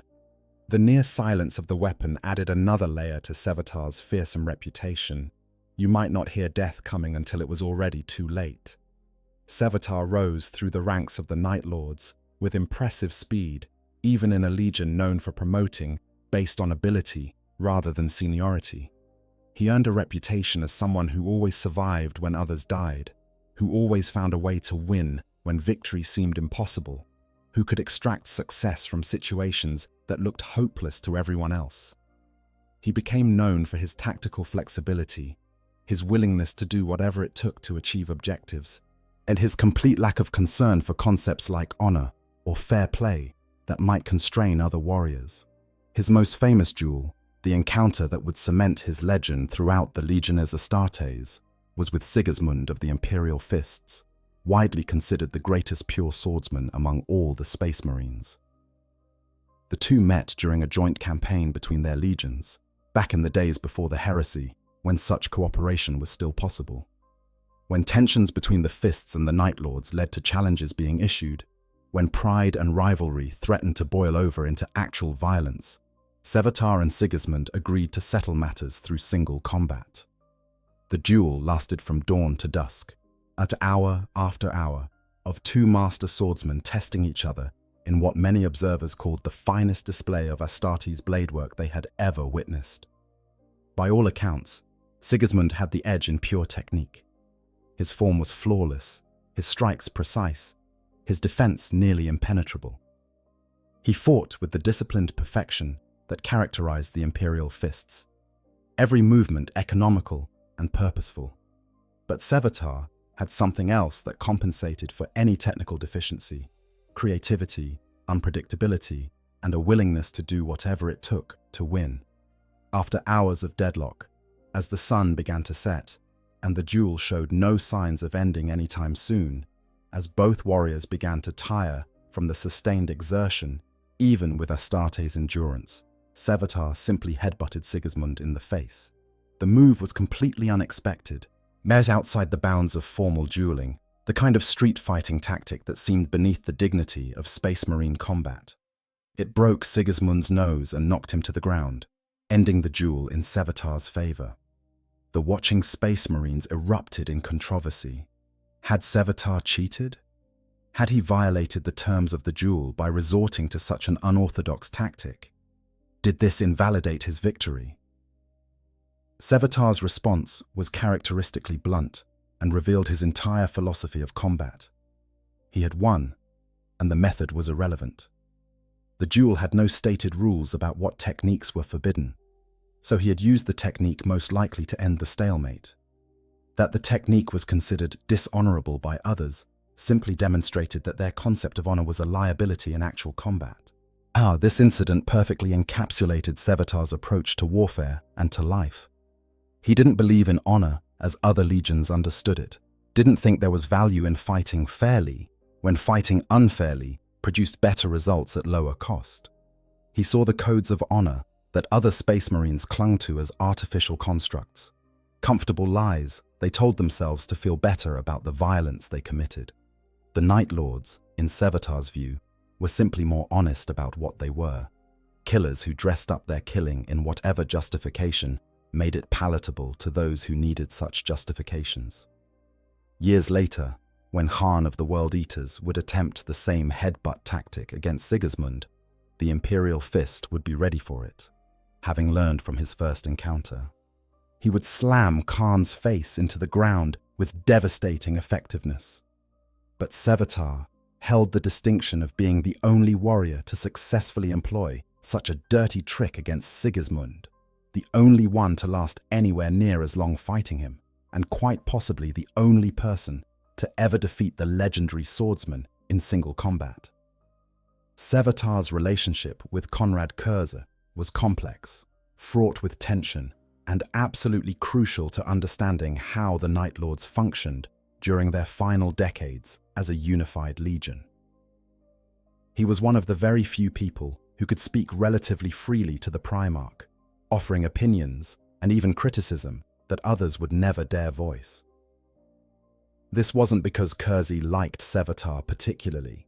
The Night Haunter was psychologically incapable of genuine affection for anyone, his damaged psyche unable to form the kinds of emotional bonds that might be called friendship or familial love. But Kersey recognized that Sevatar's brutal honesty, his willingness to tell the Primarch uncomfortable truths, was more valuable than sycophantic agreement. When Kersey descended into one of his visionary trances, or rage-filled episodes, when his consciousness became lost in prophetic nightmares, or his anger consumed his reason, Sevatar was often the one who could bring him back to some semblance of functionality. He would speak to the Primarch in tones that others considered dangerously disrespectful, would physically restrain him if necessary to prevent self-harm during the worst episodes, would slap sense into him, both literally and figuratively, when that's what the situation required. It was a role that required not just courage, but a deep understanding of Kersey's psychology, knowing which approach would work in which situation, understanding the fine line between helpful intervention and triggering a violent response. But there were limits even to Sevatar's tolerance and influence. As Kersey became increasingly unstable during the Horus Heresy, as his visions consumed more and more of his time and attention, as his periods of catatonic incapacity grew longer and more frequent, Sevatar found himself essentially running the Legion, while the Primarch remained lost in nightmares of futures yet to come. It was a burden he never asked for, and bore with growing resentment. Yet even as he recognized that someone had to hold the Night Lords together, or they would tear themselves apart through internal conflict and competing agendas. The burden of command without official authority wore on Sevatar in ways that weren't immediately obvious. He was making life and death decisions for thousands of Space Marines, prosecuting campaigns that affected millions of lives, steering the Legion's strategy without having the legitimate authority that came with being Primarch. Other Night Lords obeyed him because of his reputation and position as First Captain, because they respected his tactical acumen and combat prowess. But there was always an underlying tension, because everyone knew that Sevatar's authority derived from Kersey's incapacity rather than any official delegation of command. During the Thramas Crusade, when Kersey fell into what might have been his longest period of complete incapacitation yet, Sevatar took de facto command of the entire Night Lord's fleet and prosecuted the campaign against the Dark Angels with tactical acumen that impressed even his enemies. He recognized that the campaign's goal wasn't to defeat the Dark Angels in any conventional sense. That would have been impossible, given the disparity in numbers and resources. The goal was to delay them, to tie them down, to keep them engaged in the Eastern Fringe as long as possible, while Horus prepared his assault on Terra. Sevatar structured his operations accordingly, accepting tactical defeats if they advanced the strategic objective, trading space for time, using the Night Lord's mobility and terror tactics to maximum advantage against an enemy that was stronger but more constrained by conventional military thinking. He demonstrated a flexibility and strategic understanding that belied the Night Lord's reputation as simple terror troops, showing that the Legion was capable of sophisticated operations when properly led. It was also during the Thramas Crusade that Sevatar made his most famous declaration, the words that would echo through millennia as the rallying cry of Chaos forces. After boarding a loyalist vessel during one of the many ship-to-ship actions that characterized the campaign, when the defenders demanded that he identify himself and state his intentions, Sevatar spoke words that would become legendary. Death to the false emperor. He became the first traitor Marine to utter this phrase that would define chaos rhetoric for the next 10,000 years. The first to openly declare the emperor false and call for his death. Whether Sevatar meant it as genuine ideology or simply as psychological warfare against foes who still revered the emperor is unclear and probably doesn't matter. Knowing Sevatar's character and his cynical pragmatism, it was likely both.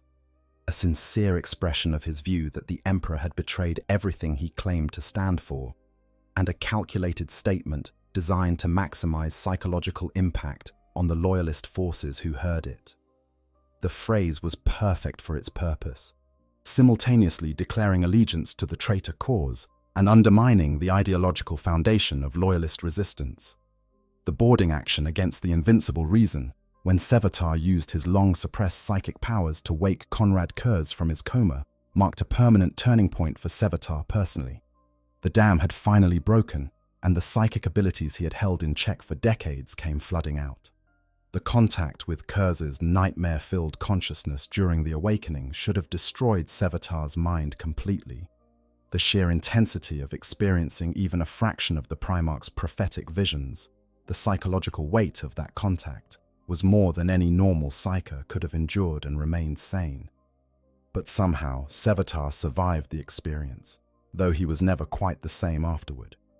His psychic abilities, now unleashed and impossible to suppress again, began manifesting more frequently and more powerfully.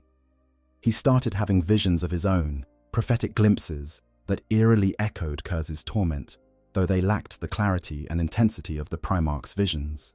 He could feel the future pressing in on him, sense possible outcomes before they manifested, occasionally catch glimpses of what was coming though, never with enough detail to be truly useful.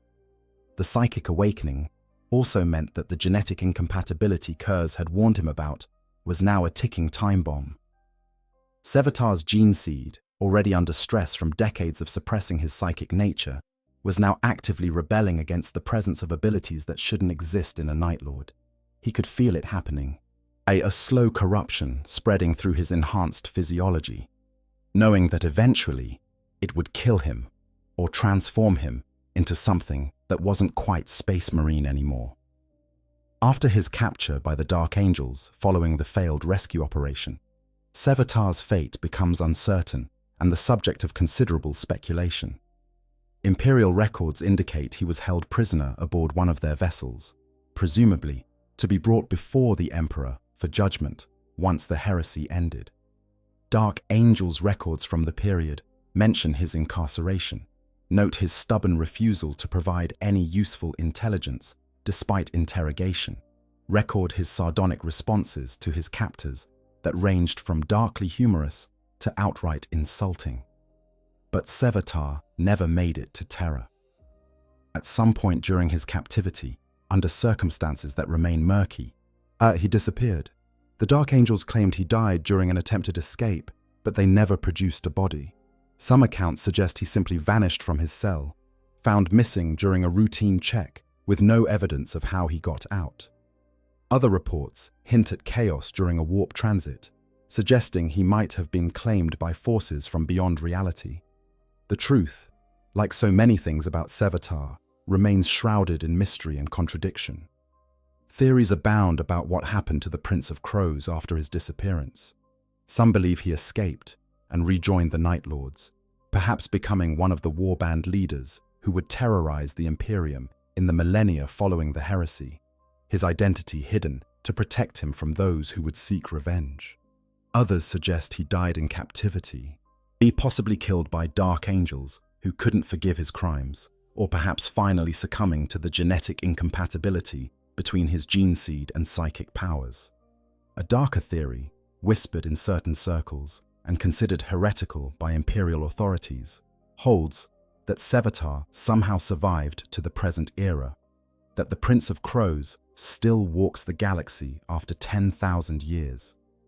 This theory suggests that his psychic abilities, fully awakened and no longer constrained, allowed him to transcend normal Space Marine limitations, that he found some way to stabilize the genetic incompatibility or perhaps embraced mutation to survive.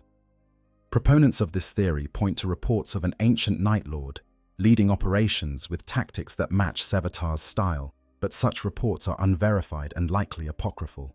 What is certain is that Sevatar's legacy lived on in the Night Lords even after his disappearance, his influence shaping how the Legion operated for generations, his tactical doctrines, his philosophy of pragmatic brutality over ideological purity, his emphasis on results over honor, his understanding that terror was most effective when precisely applied rather than randomly distributed. All of it became embedded in how the Legion functioned. When Night Lords veterans told stories to newer recruits, Sevatar featured prominently as an example of what a Night Lord should aspire to be. Utterly ruthless, but never mindless, tactically brilliant, but never bound by conventional thinking, completely honest about what they were, without pretending to be anything more noble. His weapon, Knight's Whisper, was never recovered after his disappearance. Yet the chainglaive that had ended countless lives, that had fought Sigismund to a standstill, that had become as legendary as its wielder, simply vanished along with Sevatar. Its current whereabouts remain as mysterious as Sevatar's own fate. Some Night Lords' warbands claim to possess it, but these claims are unverified and probably false. Pretenders seeking to enhance their own reputations by association with the legendary First Captain. Legacy of Terror, the Night Lords in the modern era. 10,000 years after the Horus heresy tore the galaxy apart, the Night Lords continue to be a force of terror haunting the Imperium, though they bear only superficial resemblance to the unified legion that fought during the Great Crusade. And the death of Conrad Kurz at the hands of the Calidus assassin Mishen removed what little cohesion the legion still possessed, the final thread holding together an organization that had been unraveling for decades. With their Primarch dead and their command structure destroyed during the heresy, the Night Lords shattered into countless warbands that scattered across the galaxy like fragments of a grenade explosion. The exact circumstances of Kurz's death remain matters of intense debate and speculation among Imperial scholars and Night Lords themselves. According to official Imperial records, the assassin Mishen tracked Kurz to his lair on the planet Segualsa, the same world where he had jeweled the lion during the Thramas Crusade. She infiltrated his sanctum, found him waiting for her in a dark room, and executed him with her blades before escaping with proof of the kill. The official narrative presents this as a clean assassination, justice finally catching up with a Primarch who had committed countless atrocities. But the reality was far more complex and philosophically troubling. By all accounts, Conrad Kurz didn't resist when Mishen came for him. He had foreseen this exact moment countless times in his visions, knew exactly when and how, and by whose hand he would die.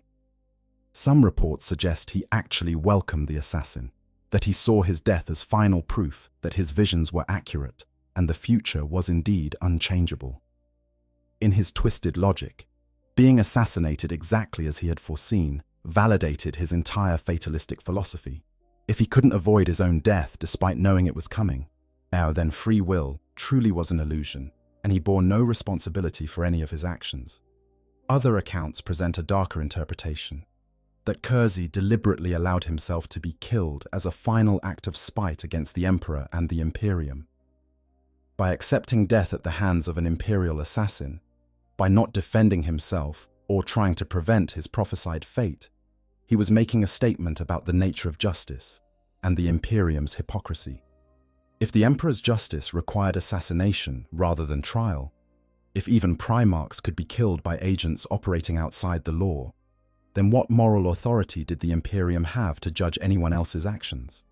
Regardless of Kurz's motivations or the exact circumstances, his death marked the effective end of the Night Lords as a united force under central command. Without their Primarch, and with their leadership killed or scattered during the heresy, the legions split along fault lines that had been developing for decades. The divisions between Terran veterans and Nostroman recruits, between those who saw terror as a tool and those who reveled in it for its own sake, between warbands led by pragmatists and those led by sadists. All of these fractures that had been papered over by Kurz's presence, however erratic, now broke wide open. The veterans who had served since the Terran era formed some warbands, trying to maintain the tactical discipline and professional approach that had once characterized the Legion. These Night Lords still operated according to military doctrine, still planned their operations to achieve specific objectives, as still used terror as a precisely applied tool rather than an end in itself.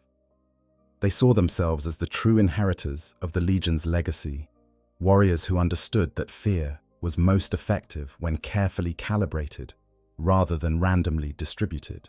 The Nostroman recruits, particularly those who had joined during the Legion's final decades when recruitment standards had completely collapsed, formed other warbands that embraced a much darker vision of what the Night Lords should be. For these warriors, Being a Night Lord meant being the ultimate predator, the monster that everyone feared, the darkness that consumed everything it touched. They didn't fight for military objectives or strategic advantage. They fought because killing was what they enjoyed, because inspiring terror gave them satisfaction, because being feared made them feel powerful. Still other Night Lords simply became pirates and raiders, using their Astartes capabilities to prey on whoever seemed most vulnerable or profitable. These warbands operated more like criminal organizations than military formations, attacking merchant convoys, extorting protection money from isolated worlds, selling their services as mercenaries to whoever would pay. They had abandoned any pretense of serving a higher cause and simply focused on survival and enrichment, using their enhanced abilities and fearsome reputation to carve out niches in the galaxy's underworld. One of the largest and most infamous modern Night Lords warbands is led by Krieg Acerbus, whose forces operate with a level of chaos and disorganization that would have horrified the Legion's Terran founders. Acerbus's warband embraces chaos in ways that earlier Night Lords would have scorned, incorporating demonic elements into their forces, conducting rituals that approach genuine worship of the dark gods, allowing mutation and possession in ways the original Legion would never have tolerated. Yet even this deeply corrupted warband retains the Night Lord's core methodology. They still use terror as their primary weapon, still conduct raids designed to maximize psychological impact, still leave their victims' remains displayed as warnings to others. Other warbands maintain a much stricter adherence to the old ways, rejecting chaos worship and supernatural corruption as weakness. These Night Lords view themselves as secular warriors, using chaos as a tool when necessary, but refusing to bow before any gods, whether dark or otherwise. But they pride themselves on being professional killers approaching warfare with cold calculation rather than religious fervor. In many ways, these warbands most closely resemble the original Night Lords, though 10,000 years of operating in the Eye of Terror and traversing the warp have inevitably left their marks even on those who claim to reject chaos's influence. The Night Lords' operational tactics in the modern era remain remarkably true to their historical roots despite the Legion's fragmentation. They continue to specialize in hit-and-run attacks against isolated targets, preferring to strike where the enemy is weakest and withdraw before significant reinforcements can arrive. They excel at ambushes and assassinations, using stealth and infiltration to position themselves advantageously before revealing their presence. They still employ terror tactics extensively, understanding that a population cowed by fear requires fewer resources to control than one that must be conquered through conventional warfare. Modern Night Lords' operations typically begin with careful reconnaissance and intelligence gathering, identifying targets that are valuable but vulnerable, isolated but worth attacking. They study their prey carefully, learning weaknesses and vulnerabilities, determining the best approach to maximize impact while minimizing risk. When they strike, it's usually at night, hence the name, using darkness as both concealment and psychological weapon, exploiting their enhanced vision and the terror that darkness inspires in most humans. A typical Night Lord's raid might target an isolated Imperial outpost or a lightly defended civilian population center, as the warband would infiltrate quietly, eliminate sentries and communications, then reveal themselves with maximum psychological impact. Sudden attacks accompanied by screaming across all frequencies, displays of previous victims to terrorize witnesses, demonstrative brutality designed to break enemy morale instantly. The goal is to create panic and paralysis, making the enemy too frightened to mount effective resistance, achieving objectives before anyone can react coherently. After securing their objective, which might be plunder, captives, simply causing terror, or destroying a specific target, Night Lords withdraw quickly before reinforcements arrive. Thus, they don't hold territory or try to defend captured positions against counterattack. That would negate their mobility advantage and force them into the kind of sustained combat where their numbers disadvantage would become critical. Instead, they hit hard, achieve their goal, and disappear into the darkness or warp transit before the enemy can organize a response.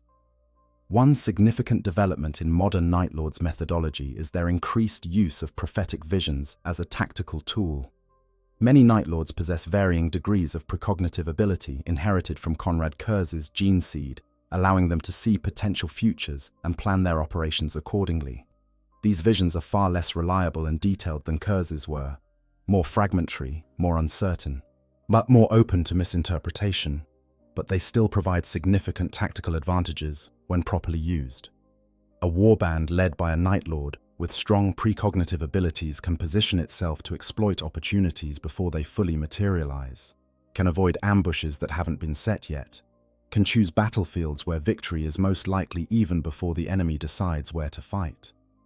This psychic foresight, combined with traditional Night Lords' tactics of terror and mobility, makes them incredibly difficult opponents to pin down or predict. They seem to always be one step ahead, always appearing where they shouldn't be able to reach, always avoiding traps that should have caught them. The Night Lords have also developed a particular institutional hatred for the Imperium's assassin temples, as stemming from Meshen's assassination of Conrad Kurz.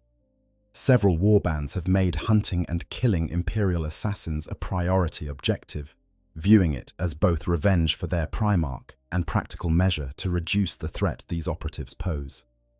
When Night Lords encounter Imperial assassins, the combat is usually brutal and personal, both sides understanding that they're facing opponents who operate in similar ways, striking from shadows, using fear and surprise, disappearing before reinforcements arrive. This focus on hunting assassins has created something of an arms race between Night Lords' warbands and the Officio Assassinorum. The assassin temples have adapted their training and tactics specifically to counter Night Lords' methods. Or while the Night Lords have developed counter-tactics designed to detect and eliminate assassins before they can complete their missions. When a Night Lords warband and an Imperial assassin clash, it's often a battle between specialists in the same dark arts, professionals who understand each other's methods because they're essentially mirror images employing similar techniques for opposite causes. After the opening of the Great Rift, that massive tear in reality that split the galaxy in half and plunged entire sectors into darkness, the Night Lords found unprecedented opportunities for their particular brand of warfare. The regions of the Imperium Nihilus, those territories cut off from the Astronomican's light and therefore more vulnerable to warp-based attack, became prime hunting grounds. As Night Lords' warbands established small empires in isolated sectors, ruling through fear and extracting tribute from populations that had no hope of Imperial rescue or relief. In some cases, these Night Lords' domains function almost like protection rackets on a galactic scale. The warband claims a sector or system, announces that it now owns this territory, and demands regular tribute from the populations. Those who pay are left relatively unmolested. The Night Lords might conduct occasional raids to remind everyone why they should keep paying, but they don't destroy what's making them wealth. Those who refuse to pay or try to resist face the full terror of Night Lords' retaliation, becoming examples to discourage other potential rebels. Yet this isn't governance in any conventional sense. The Night Lords don't provide services or infrastructure or protection against external threats. They simply offer to not destroy you if you pay them regularly. A classic extortion scheme elevated to planetary scale. But in the chaotic aftermath of the Great Rift's opening, with many worlds cut off from Imperial protection and facing threats from all sides, some populations have calculated that paying Night Lords tribute is preferable to the alternatives. Perhaps most cleverly, and demonstrating that even fragmented and fallen, some Night Lords retain impressive tactical thinking. Several warbands discovered or created stable passages through the Great Rift near the Corinth system. These passages were carefully publicized to navigator guilds and Imperial authorities, and information leaked through channels that made it seem like valuable intelligence rather than deliberate bait. Several Imperial fleets, desperate to reach the Imperium Nihilus and restore contact with cut-off worlds, attempted to use these passages. What they found was a carefully prepared ambush. The Night Lords had turned the passages into elaborate traps, monitoring them constantly and positioning forces to intercept any vessels that tried to transit. When Imperial fleets entered the passages, they found themselves funneled into killing zones where Night Lord's ships waited in ambush. Dozens of Imperial vessels were captured or destroyed, their crews either killed or taken as slaves, their cargoes plundered. The operation demonstrated that despite millennia of fragmentation and corruption, some Night Lords still retain the capacity for patient, sophisticated planning when the situation warrants it and the potential profit justifies the effort. The Night Lord's relationship with other Chaos forces is complex and often antagonistic. They don't particularly respect the other traitor legions, viewing those that worship the Chaos gods as fools who've traded one master for another, who've surrendered their freedom to dark powers that care nothing for their well-being. They have little interest in Abaddon's Black Crusades or the grand strategic objectives that drive other Chaos forces, seeing such campaigns as someone else's war fought for someone else's goals. Yet they'll sometimes ally with other traitor forces when it serves their purposes, as lending their expertise in terror tactics and infiltration to larger campaigns in exchange for spoils, or simply the opportunity to inflict suffering on the Imperium. These alliances are always temporary and transactional, never based on shared ideology or mutual trust. Night Lords will work with other Chaos forces as long as it's profitable or advantageous, and they'll betray those same allies without hesitation if circumstances change or a better opportunity presents itself. This mercenary attitude extends to how Night Lords' warbands interact with each other. Unlike some traitor legions that maintain at least nominal unity or chains of command, Night Lords' warbands are fiercely independent and often competitive. They'll cooperate when facing overwhelming enemies or when there's profit to be shared, but they're just as likely to fight each other over territory, resources, or simple dominance. The Legion's fragmentation isn't just organizational, it's philosophical, with different warbands embodying very different interpretations of what the Night Lords should be and what their purpose is in the post-heresy galaxy. The Night Lords' war gear and equipment reflects both their long history and their current fragmented state. They still favor the midnight blue armor with lightning bolt decoration that has been their signature for millennia, though individual warbands add their own variations and personal touches. Some incorporate more demonic elements, their armor twisted by warp exposure. Others maintain their equipment in pristine condition, treating their weapons and armor as professional tools that must be kept functional rather than as objects of religious veneration.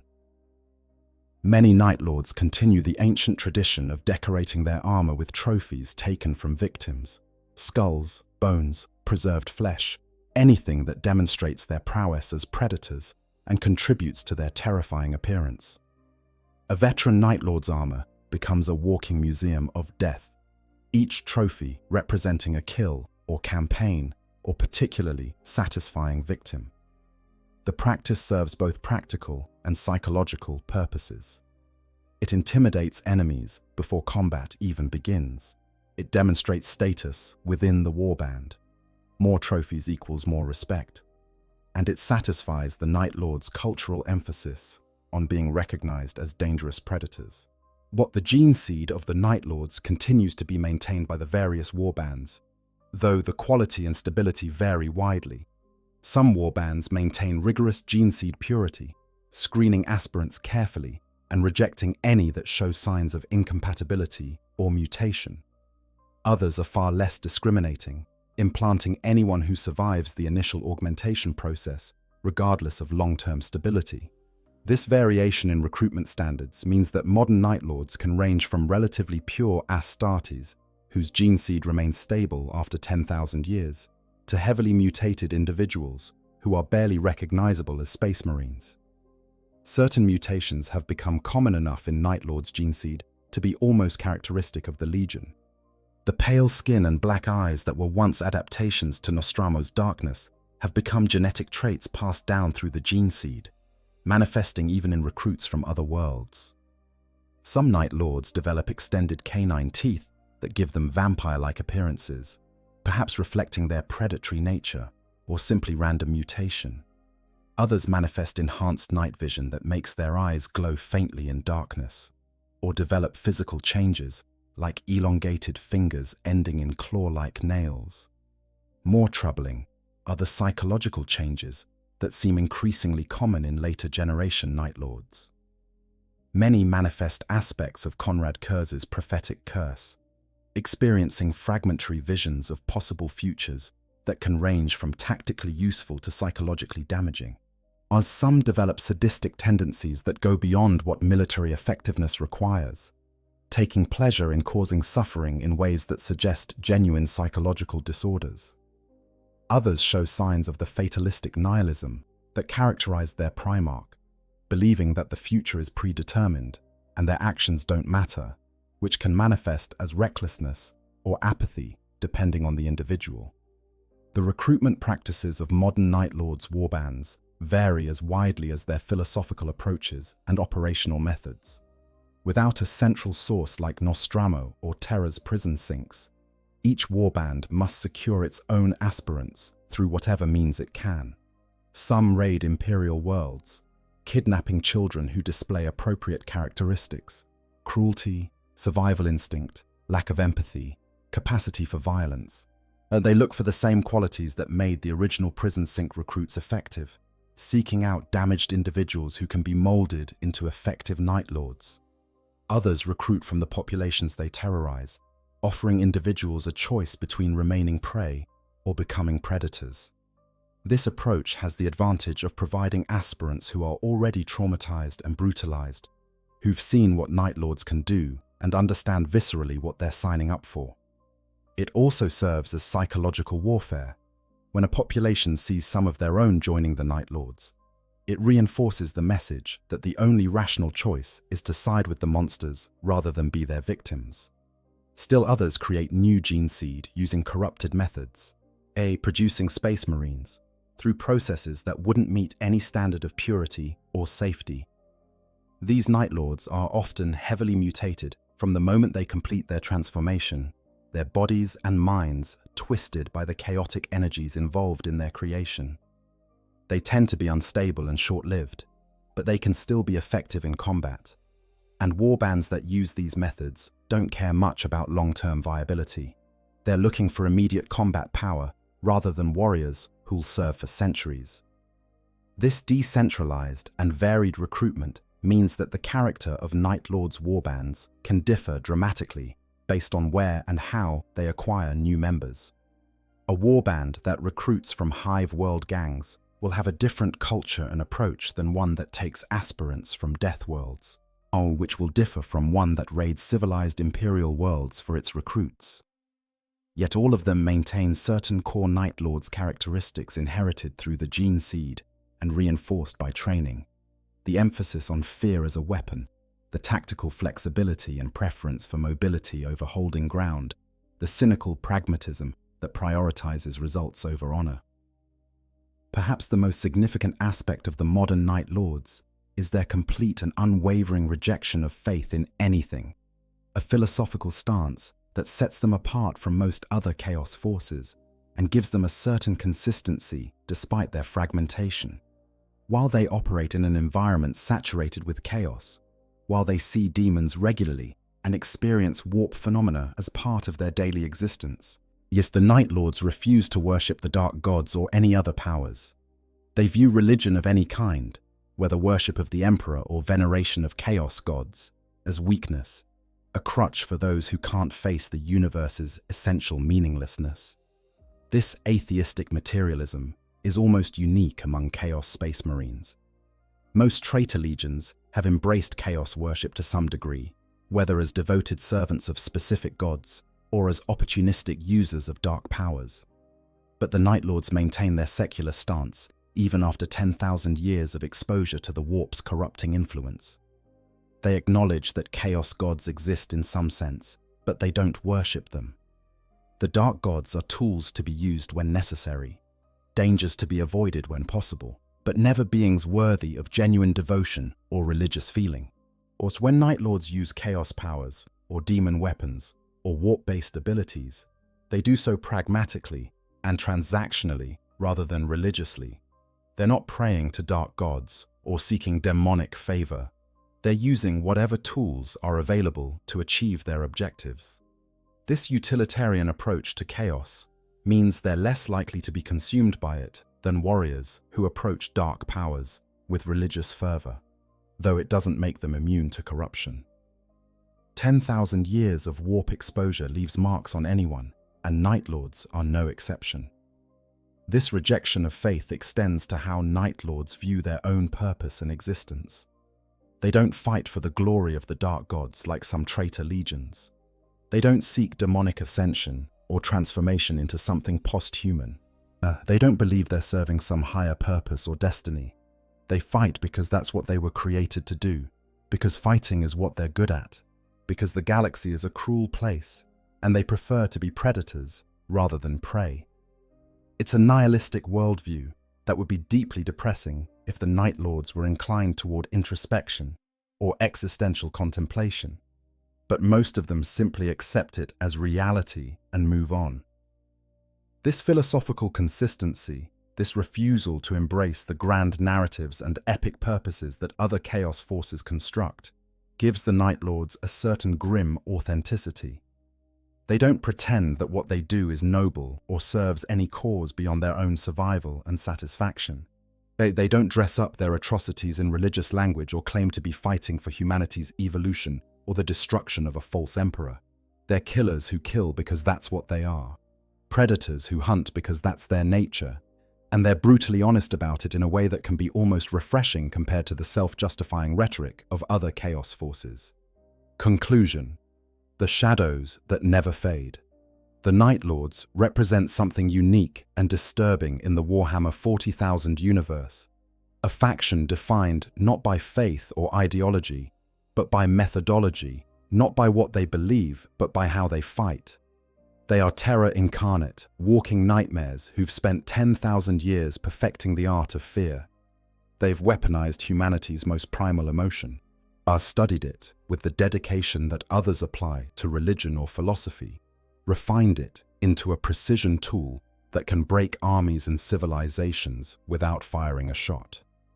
Their story is a tragedy in the classical sense, a fall from grace that was perhaps inevitable from the moment Conrad Kersey crashed into Nostromo's underhive. Could things have gone differently? Could a Primarch raised in absolute darkness have become anything other than the Night Haunter? Could a legion recruited from Terra's prison sinks and Nostromo's criminal population have avoided becoming exactly what they became? The questions are unanswerable, but worth asking, because they illuminate how environment shapes nature, how circumstances constrain choices, how even beings of immense power can be prisoners of their own histories. And Conrad Kurs could have been a hero under different circumstances. His desire for justice, twisted though it became, was genuine. His understanding that order requires law and law requires enforcement wasn't wrong.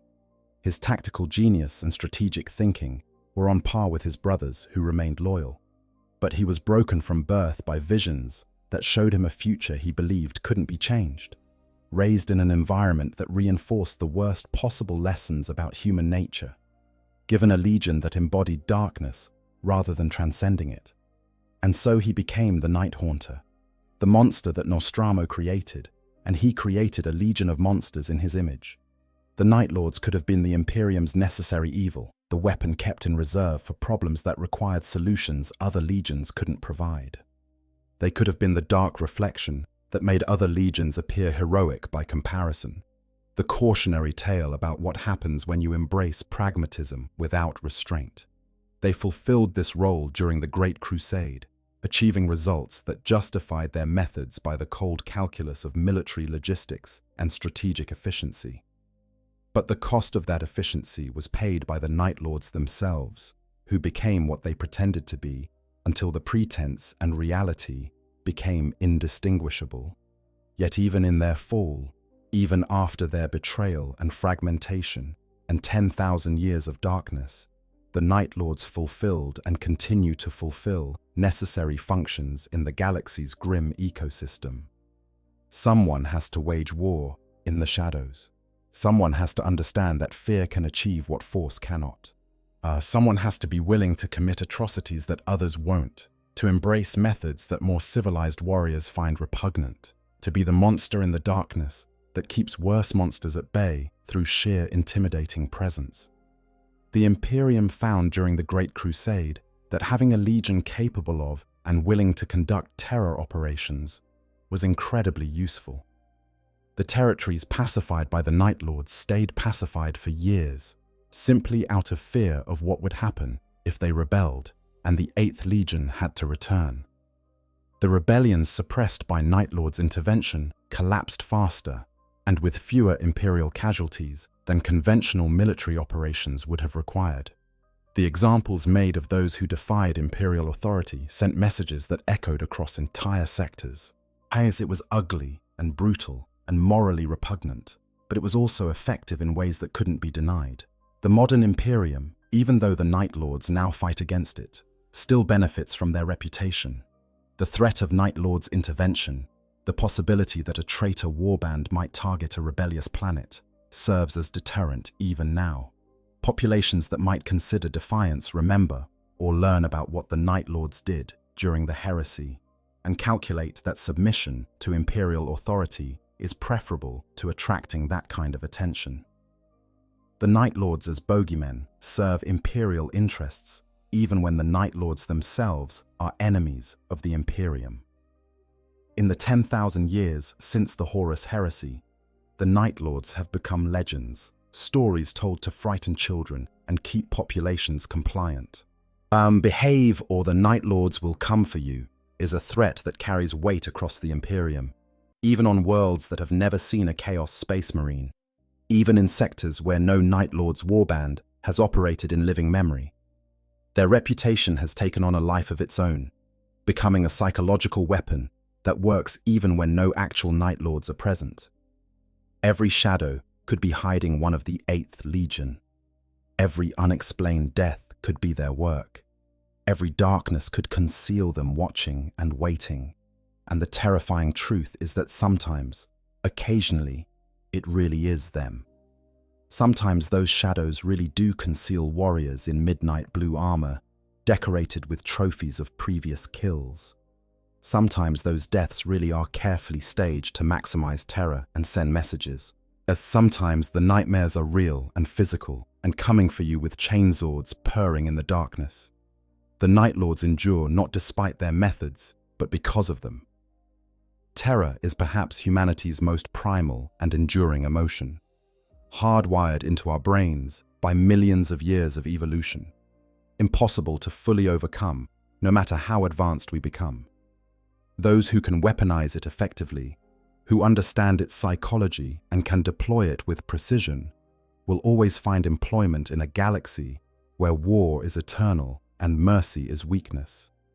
As long as there are people to be frightened, as long as fear can break an enemy's will to resist, as long as darkness exists for predators to hide in, the Night Lords will continue to haunt the void between stars. They are the price of the Imperium's existence, of the dark reflection of its claims to civilization and justice and noble purpose. They remind us that beneath the golden facades and soaring rhetoric, beneath the countless cathedrals and the worship of a corpse god on a golden throne, the Imperium is maintained through violence and fear just as surely as any other empire in human history. The Imperium claims to be different, to be better, to serve higher purposes, but the Night Lords expose those claims as hollow. The Imperium uses the same tools of terror and brutality that the Night Lords employ. It just dresses them up in more acceptable language. The Night Lords are honest about what they are in a way that the Imperium itself refuses to be, and that honesty is perhaps more frightening than any atrocity they have committed. They don't pretend their actions serve noble purposes. They don't claim to be bringing enlightenment or liberation. They don't dress up murder in the language of necessity or justice. They kill because they're good at it, because it serves their interests, because they prefer being predators to being prey. And that brutal honesty about human nature, about power and violence and how societies actually function rather than how they claim to function, cuts through 10,000 years of imperial propaganda like one of their chainsaws through flesh. In the grim darkness of the far future, where there is only war and the laughter of thirsting gods, the Night Lords thrive in their fragmented and fallen state. They don't promise salvation or glory or any purpose beyond survival through superior ruthlessness. They don't offer meaning in a meaningless universe or hope in the face of inevitable entropy. They simply are what they are, killers who've made an art of killing, predators who've perfected predation through millennia of practice, nightmares that refuse to fade when morning comes because in the galaxy of Warhammer 40,000, morning never comes, and night is eternal. Ave Dominus Nox, hail the Lord of Night. And pray you never hear those words spoken in the darkness near you, because if you do, it's already too late. The Night Lords have come for you, and they will make your ending a message for everyone who survives to witness it. They will turn your death into art, your suffering into science, your fear into a weapon that extends far beyond your individual fate. You will become an example, a warning, and a story told to terrorize others into submission.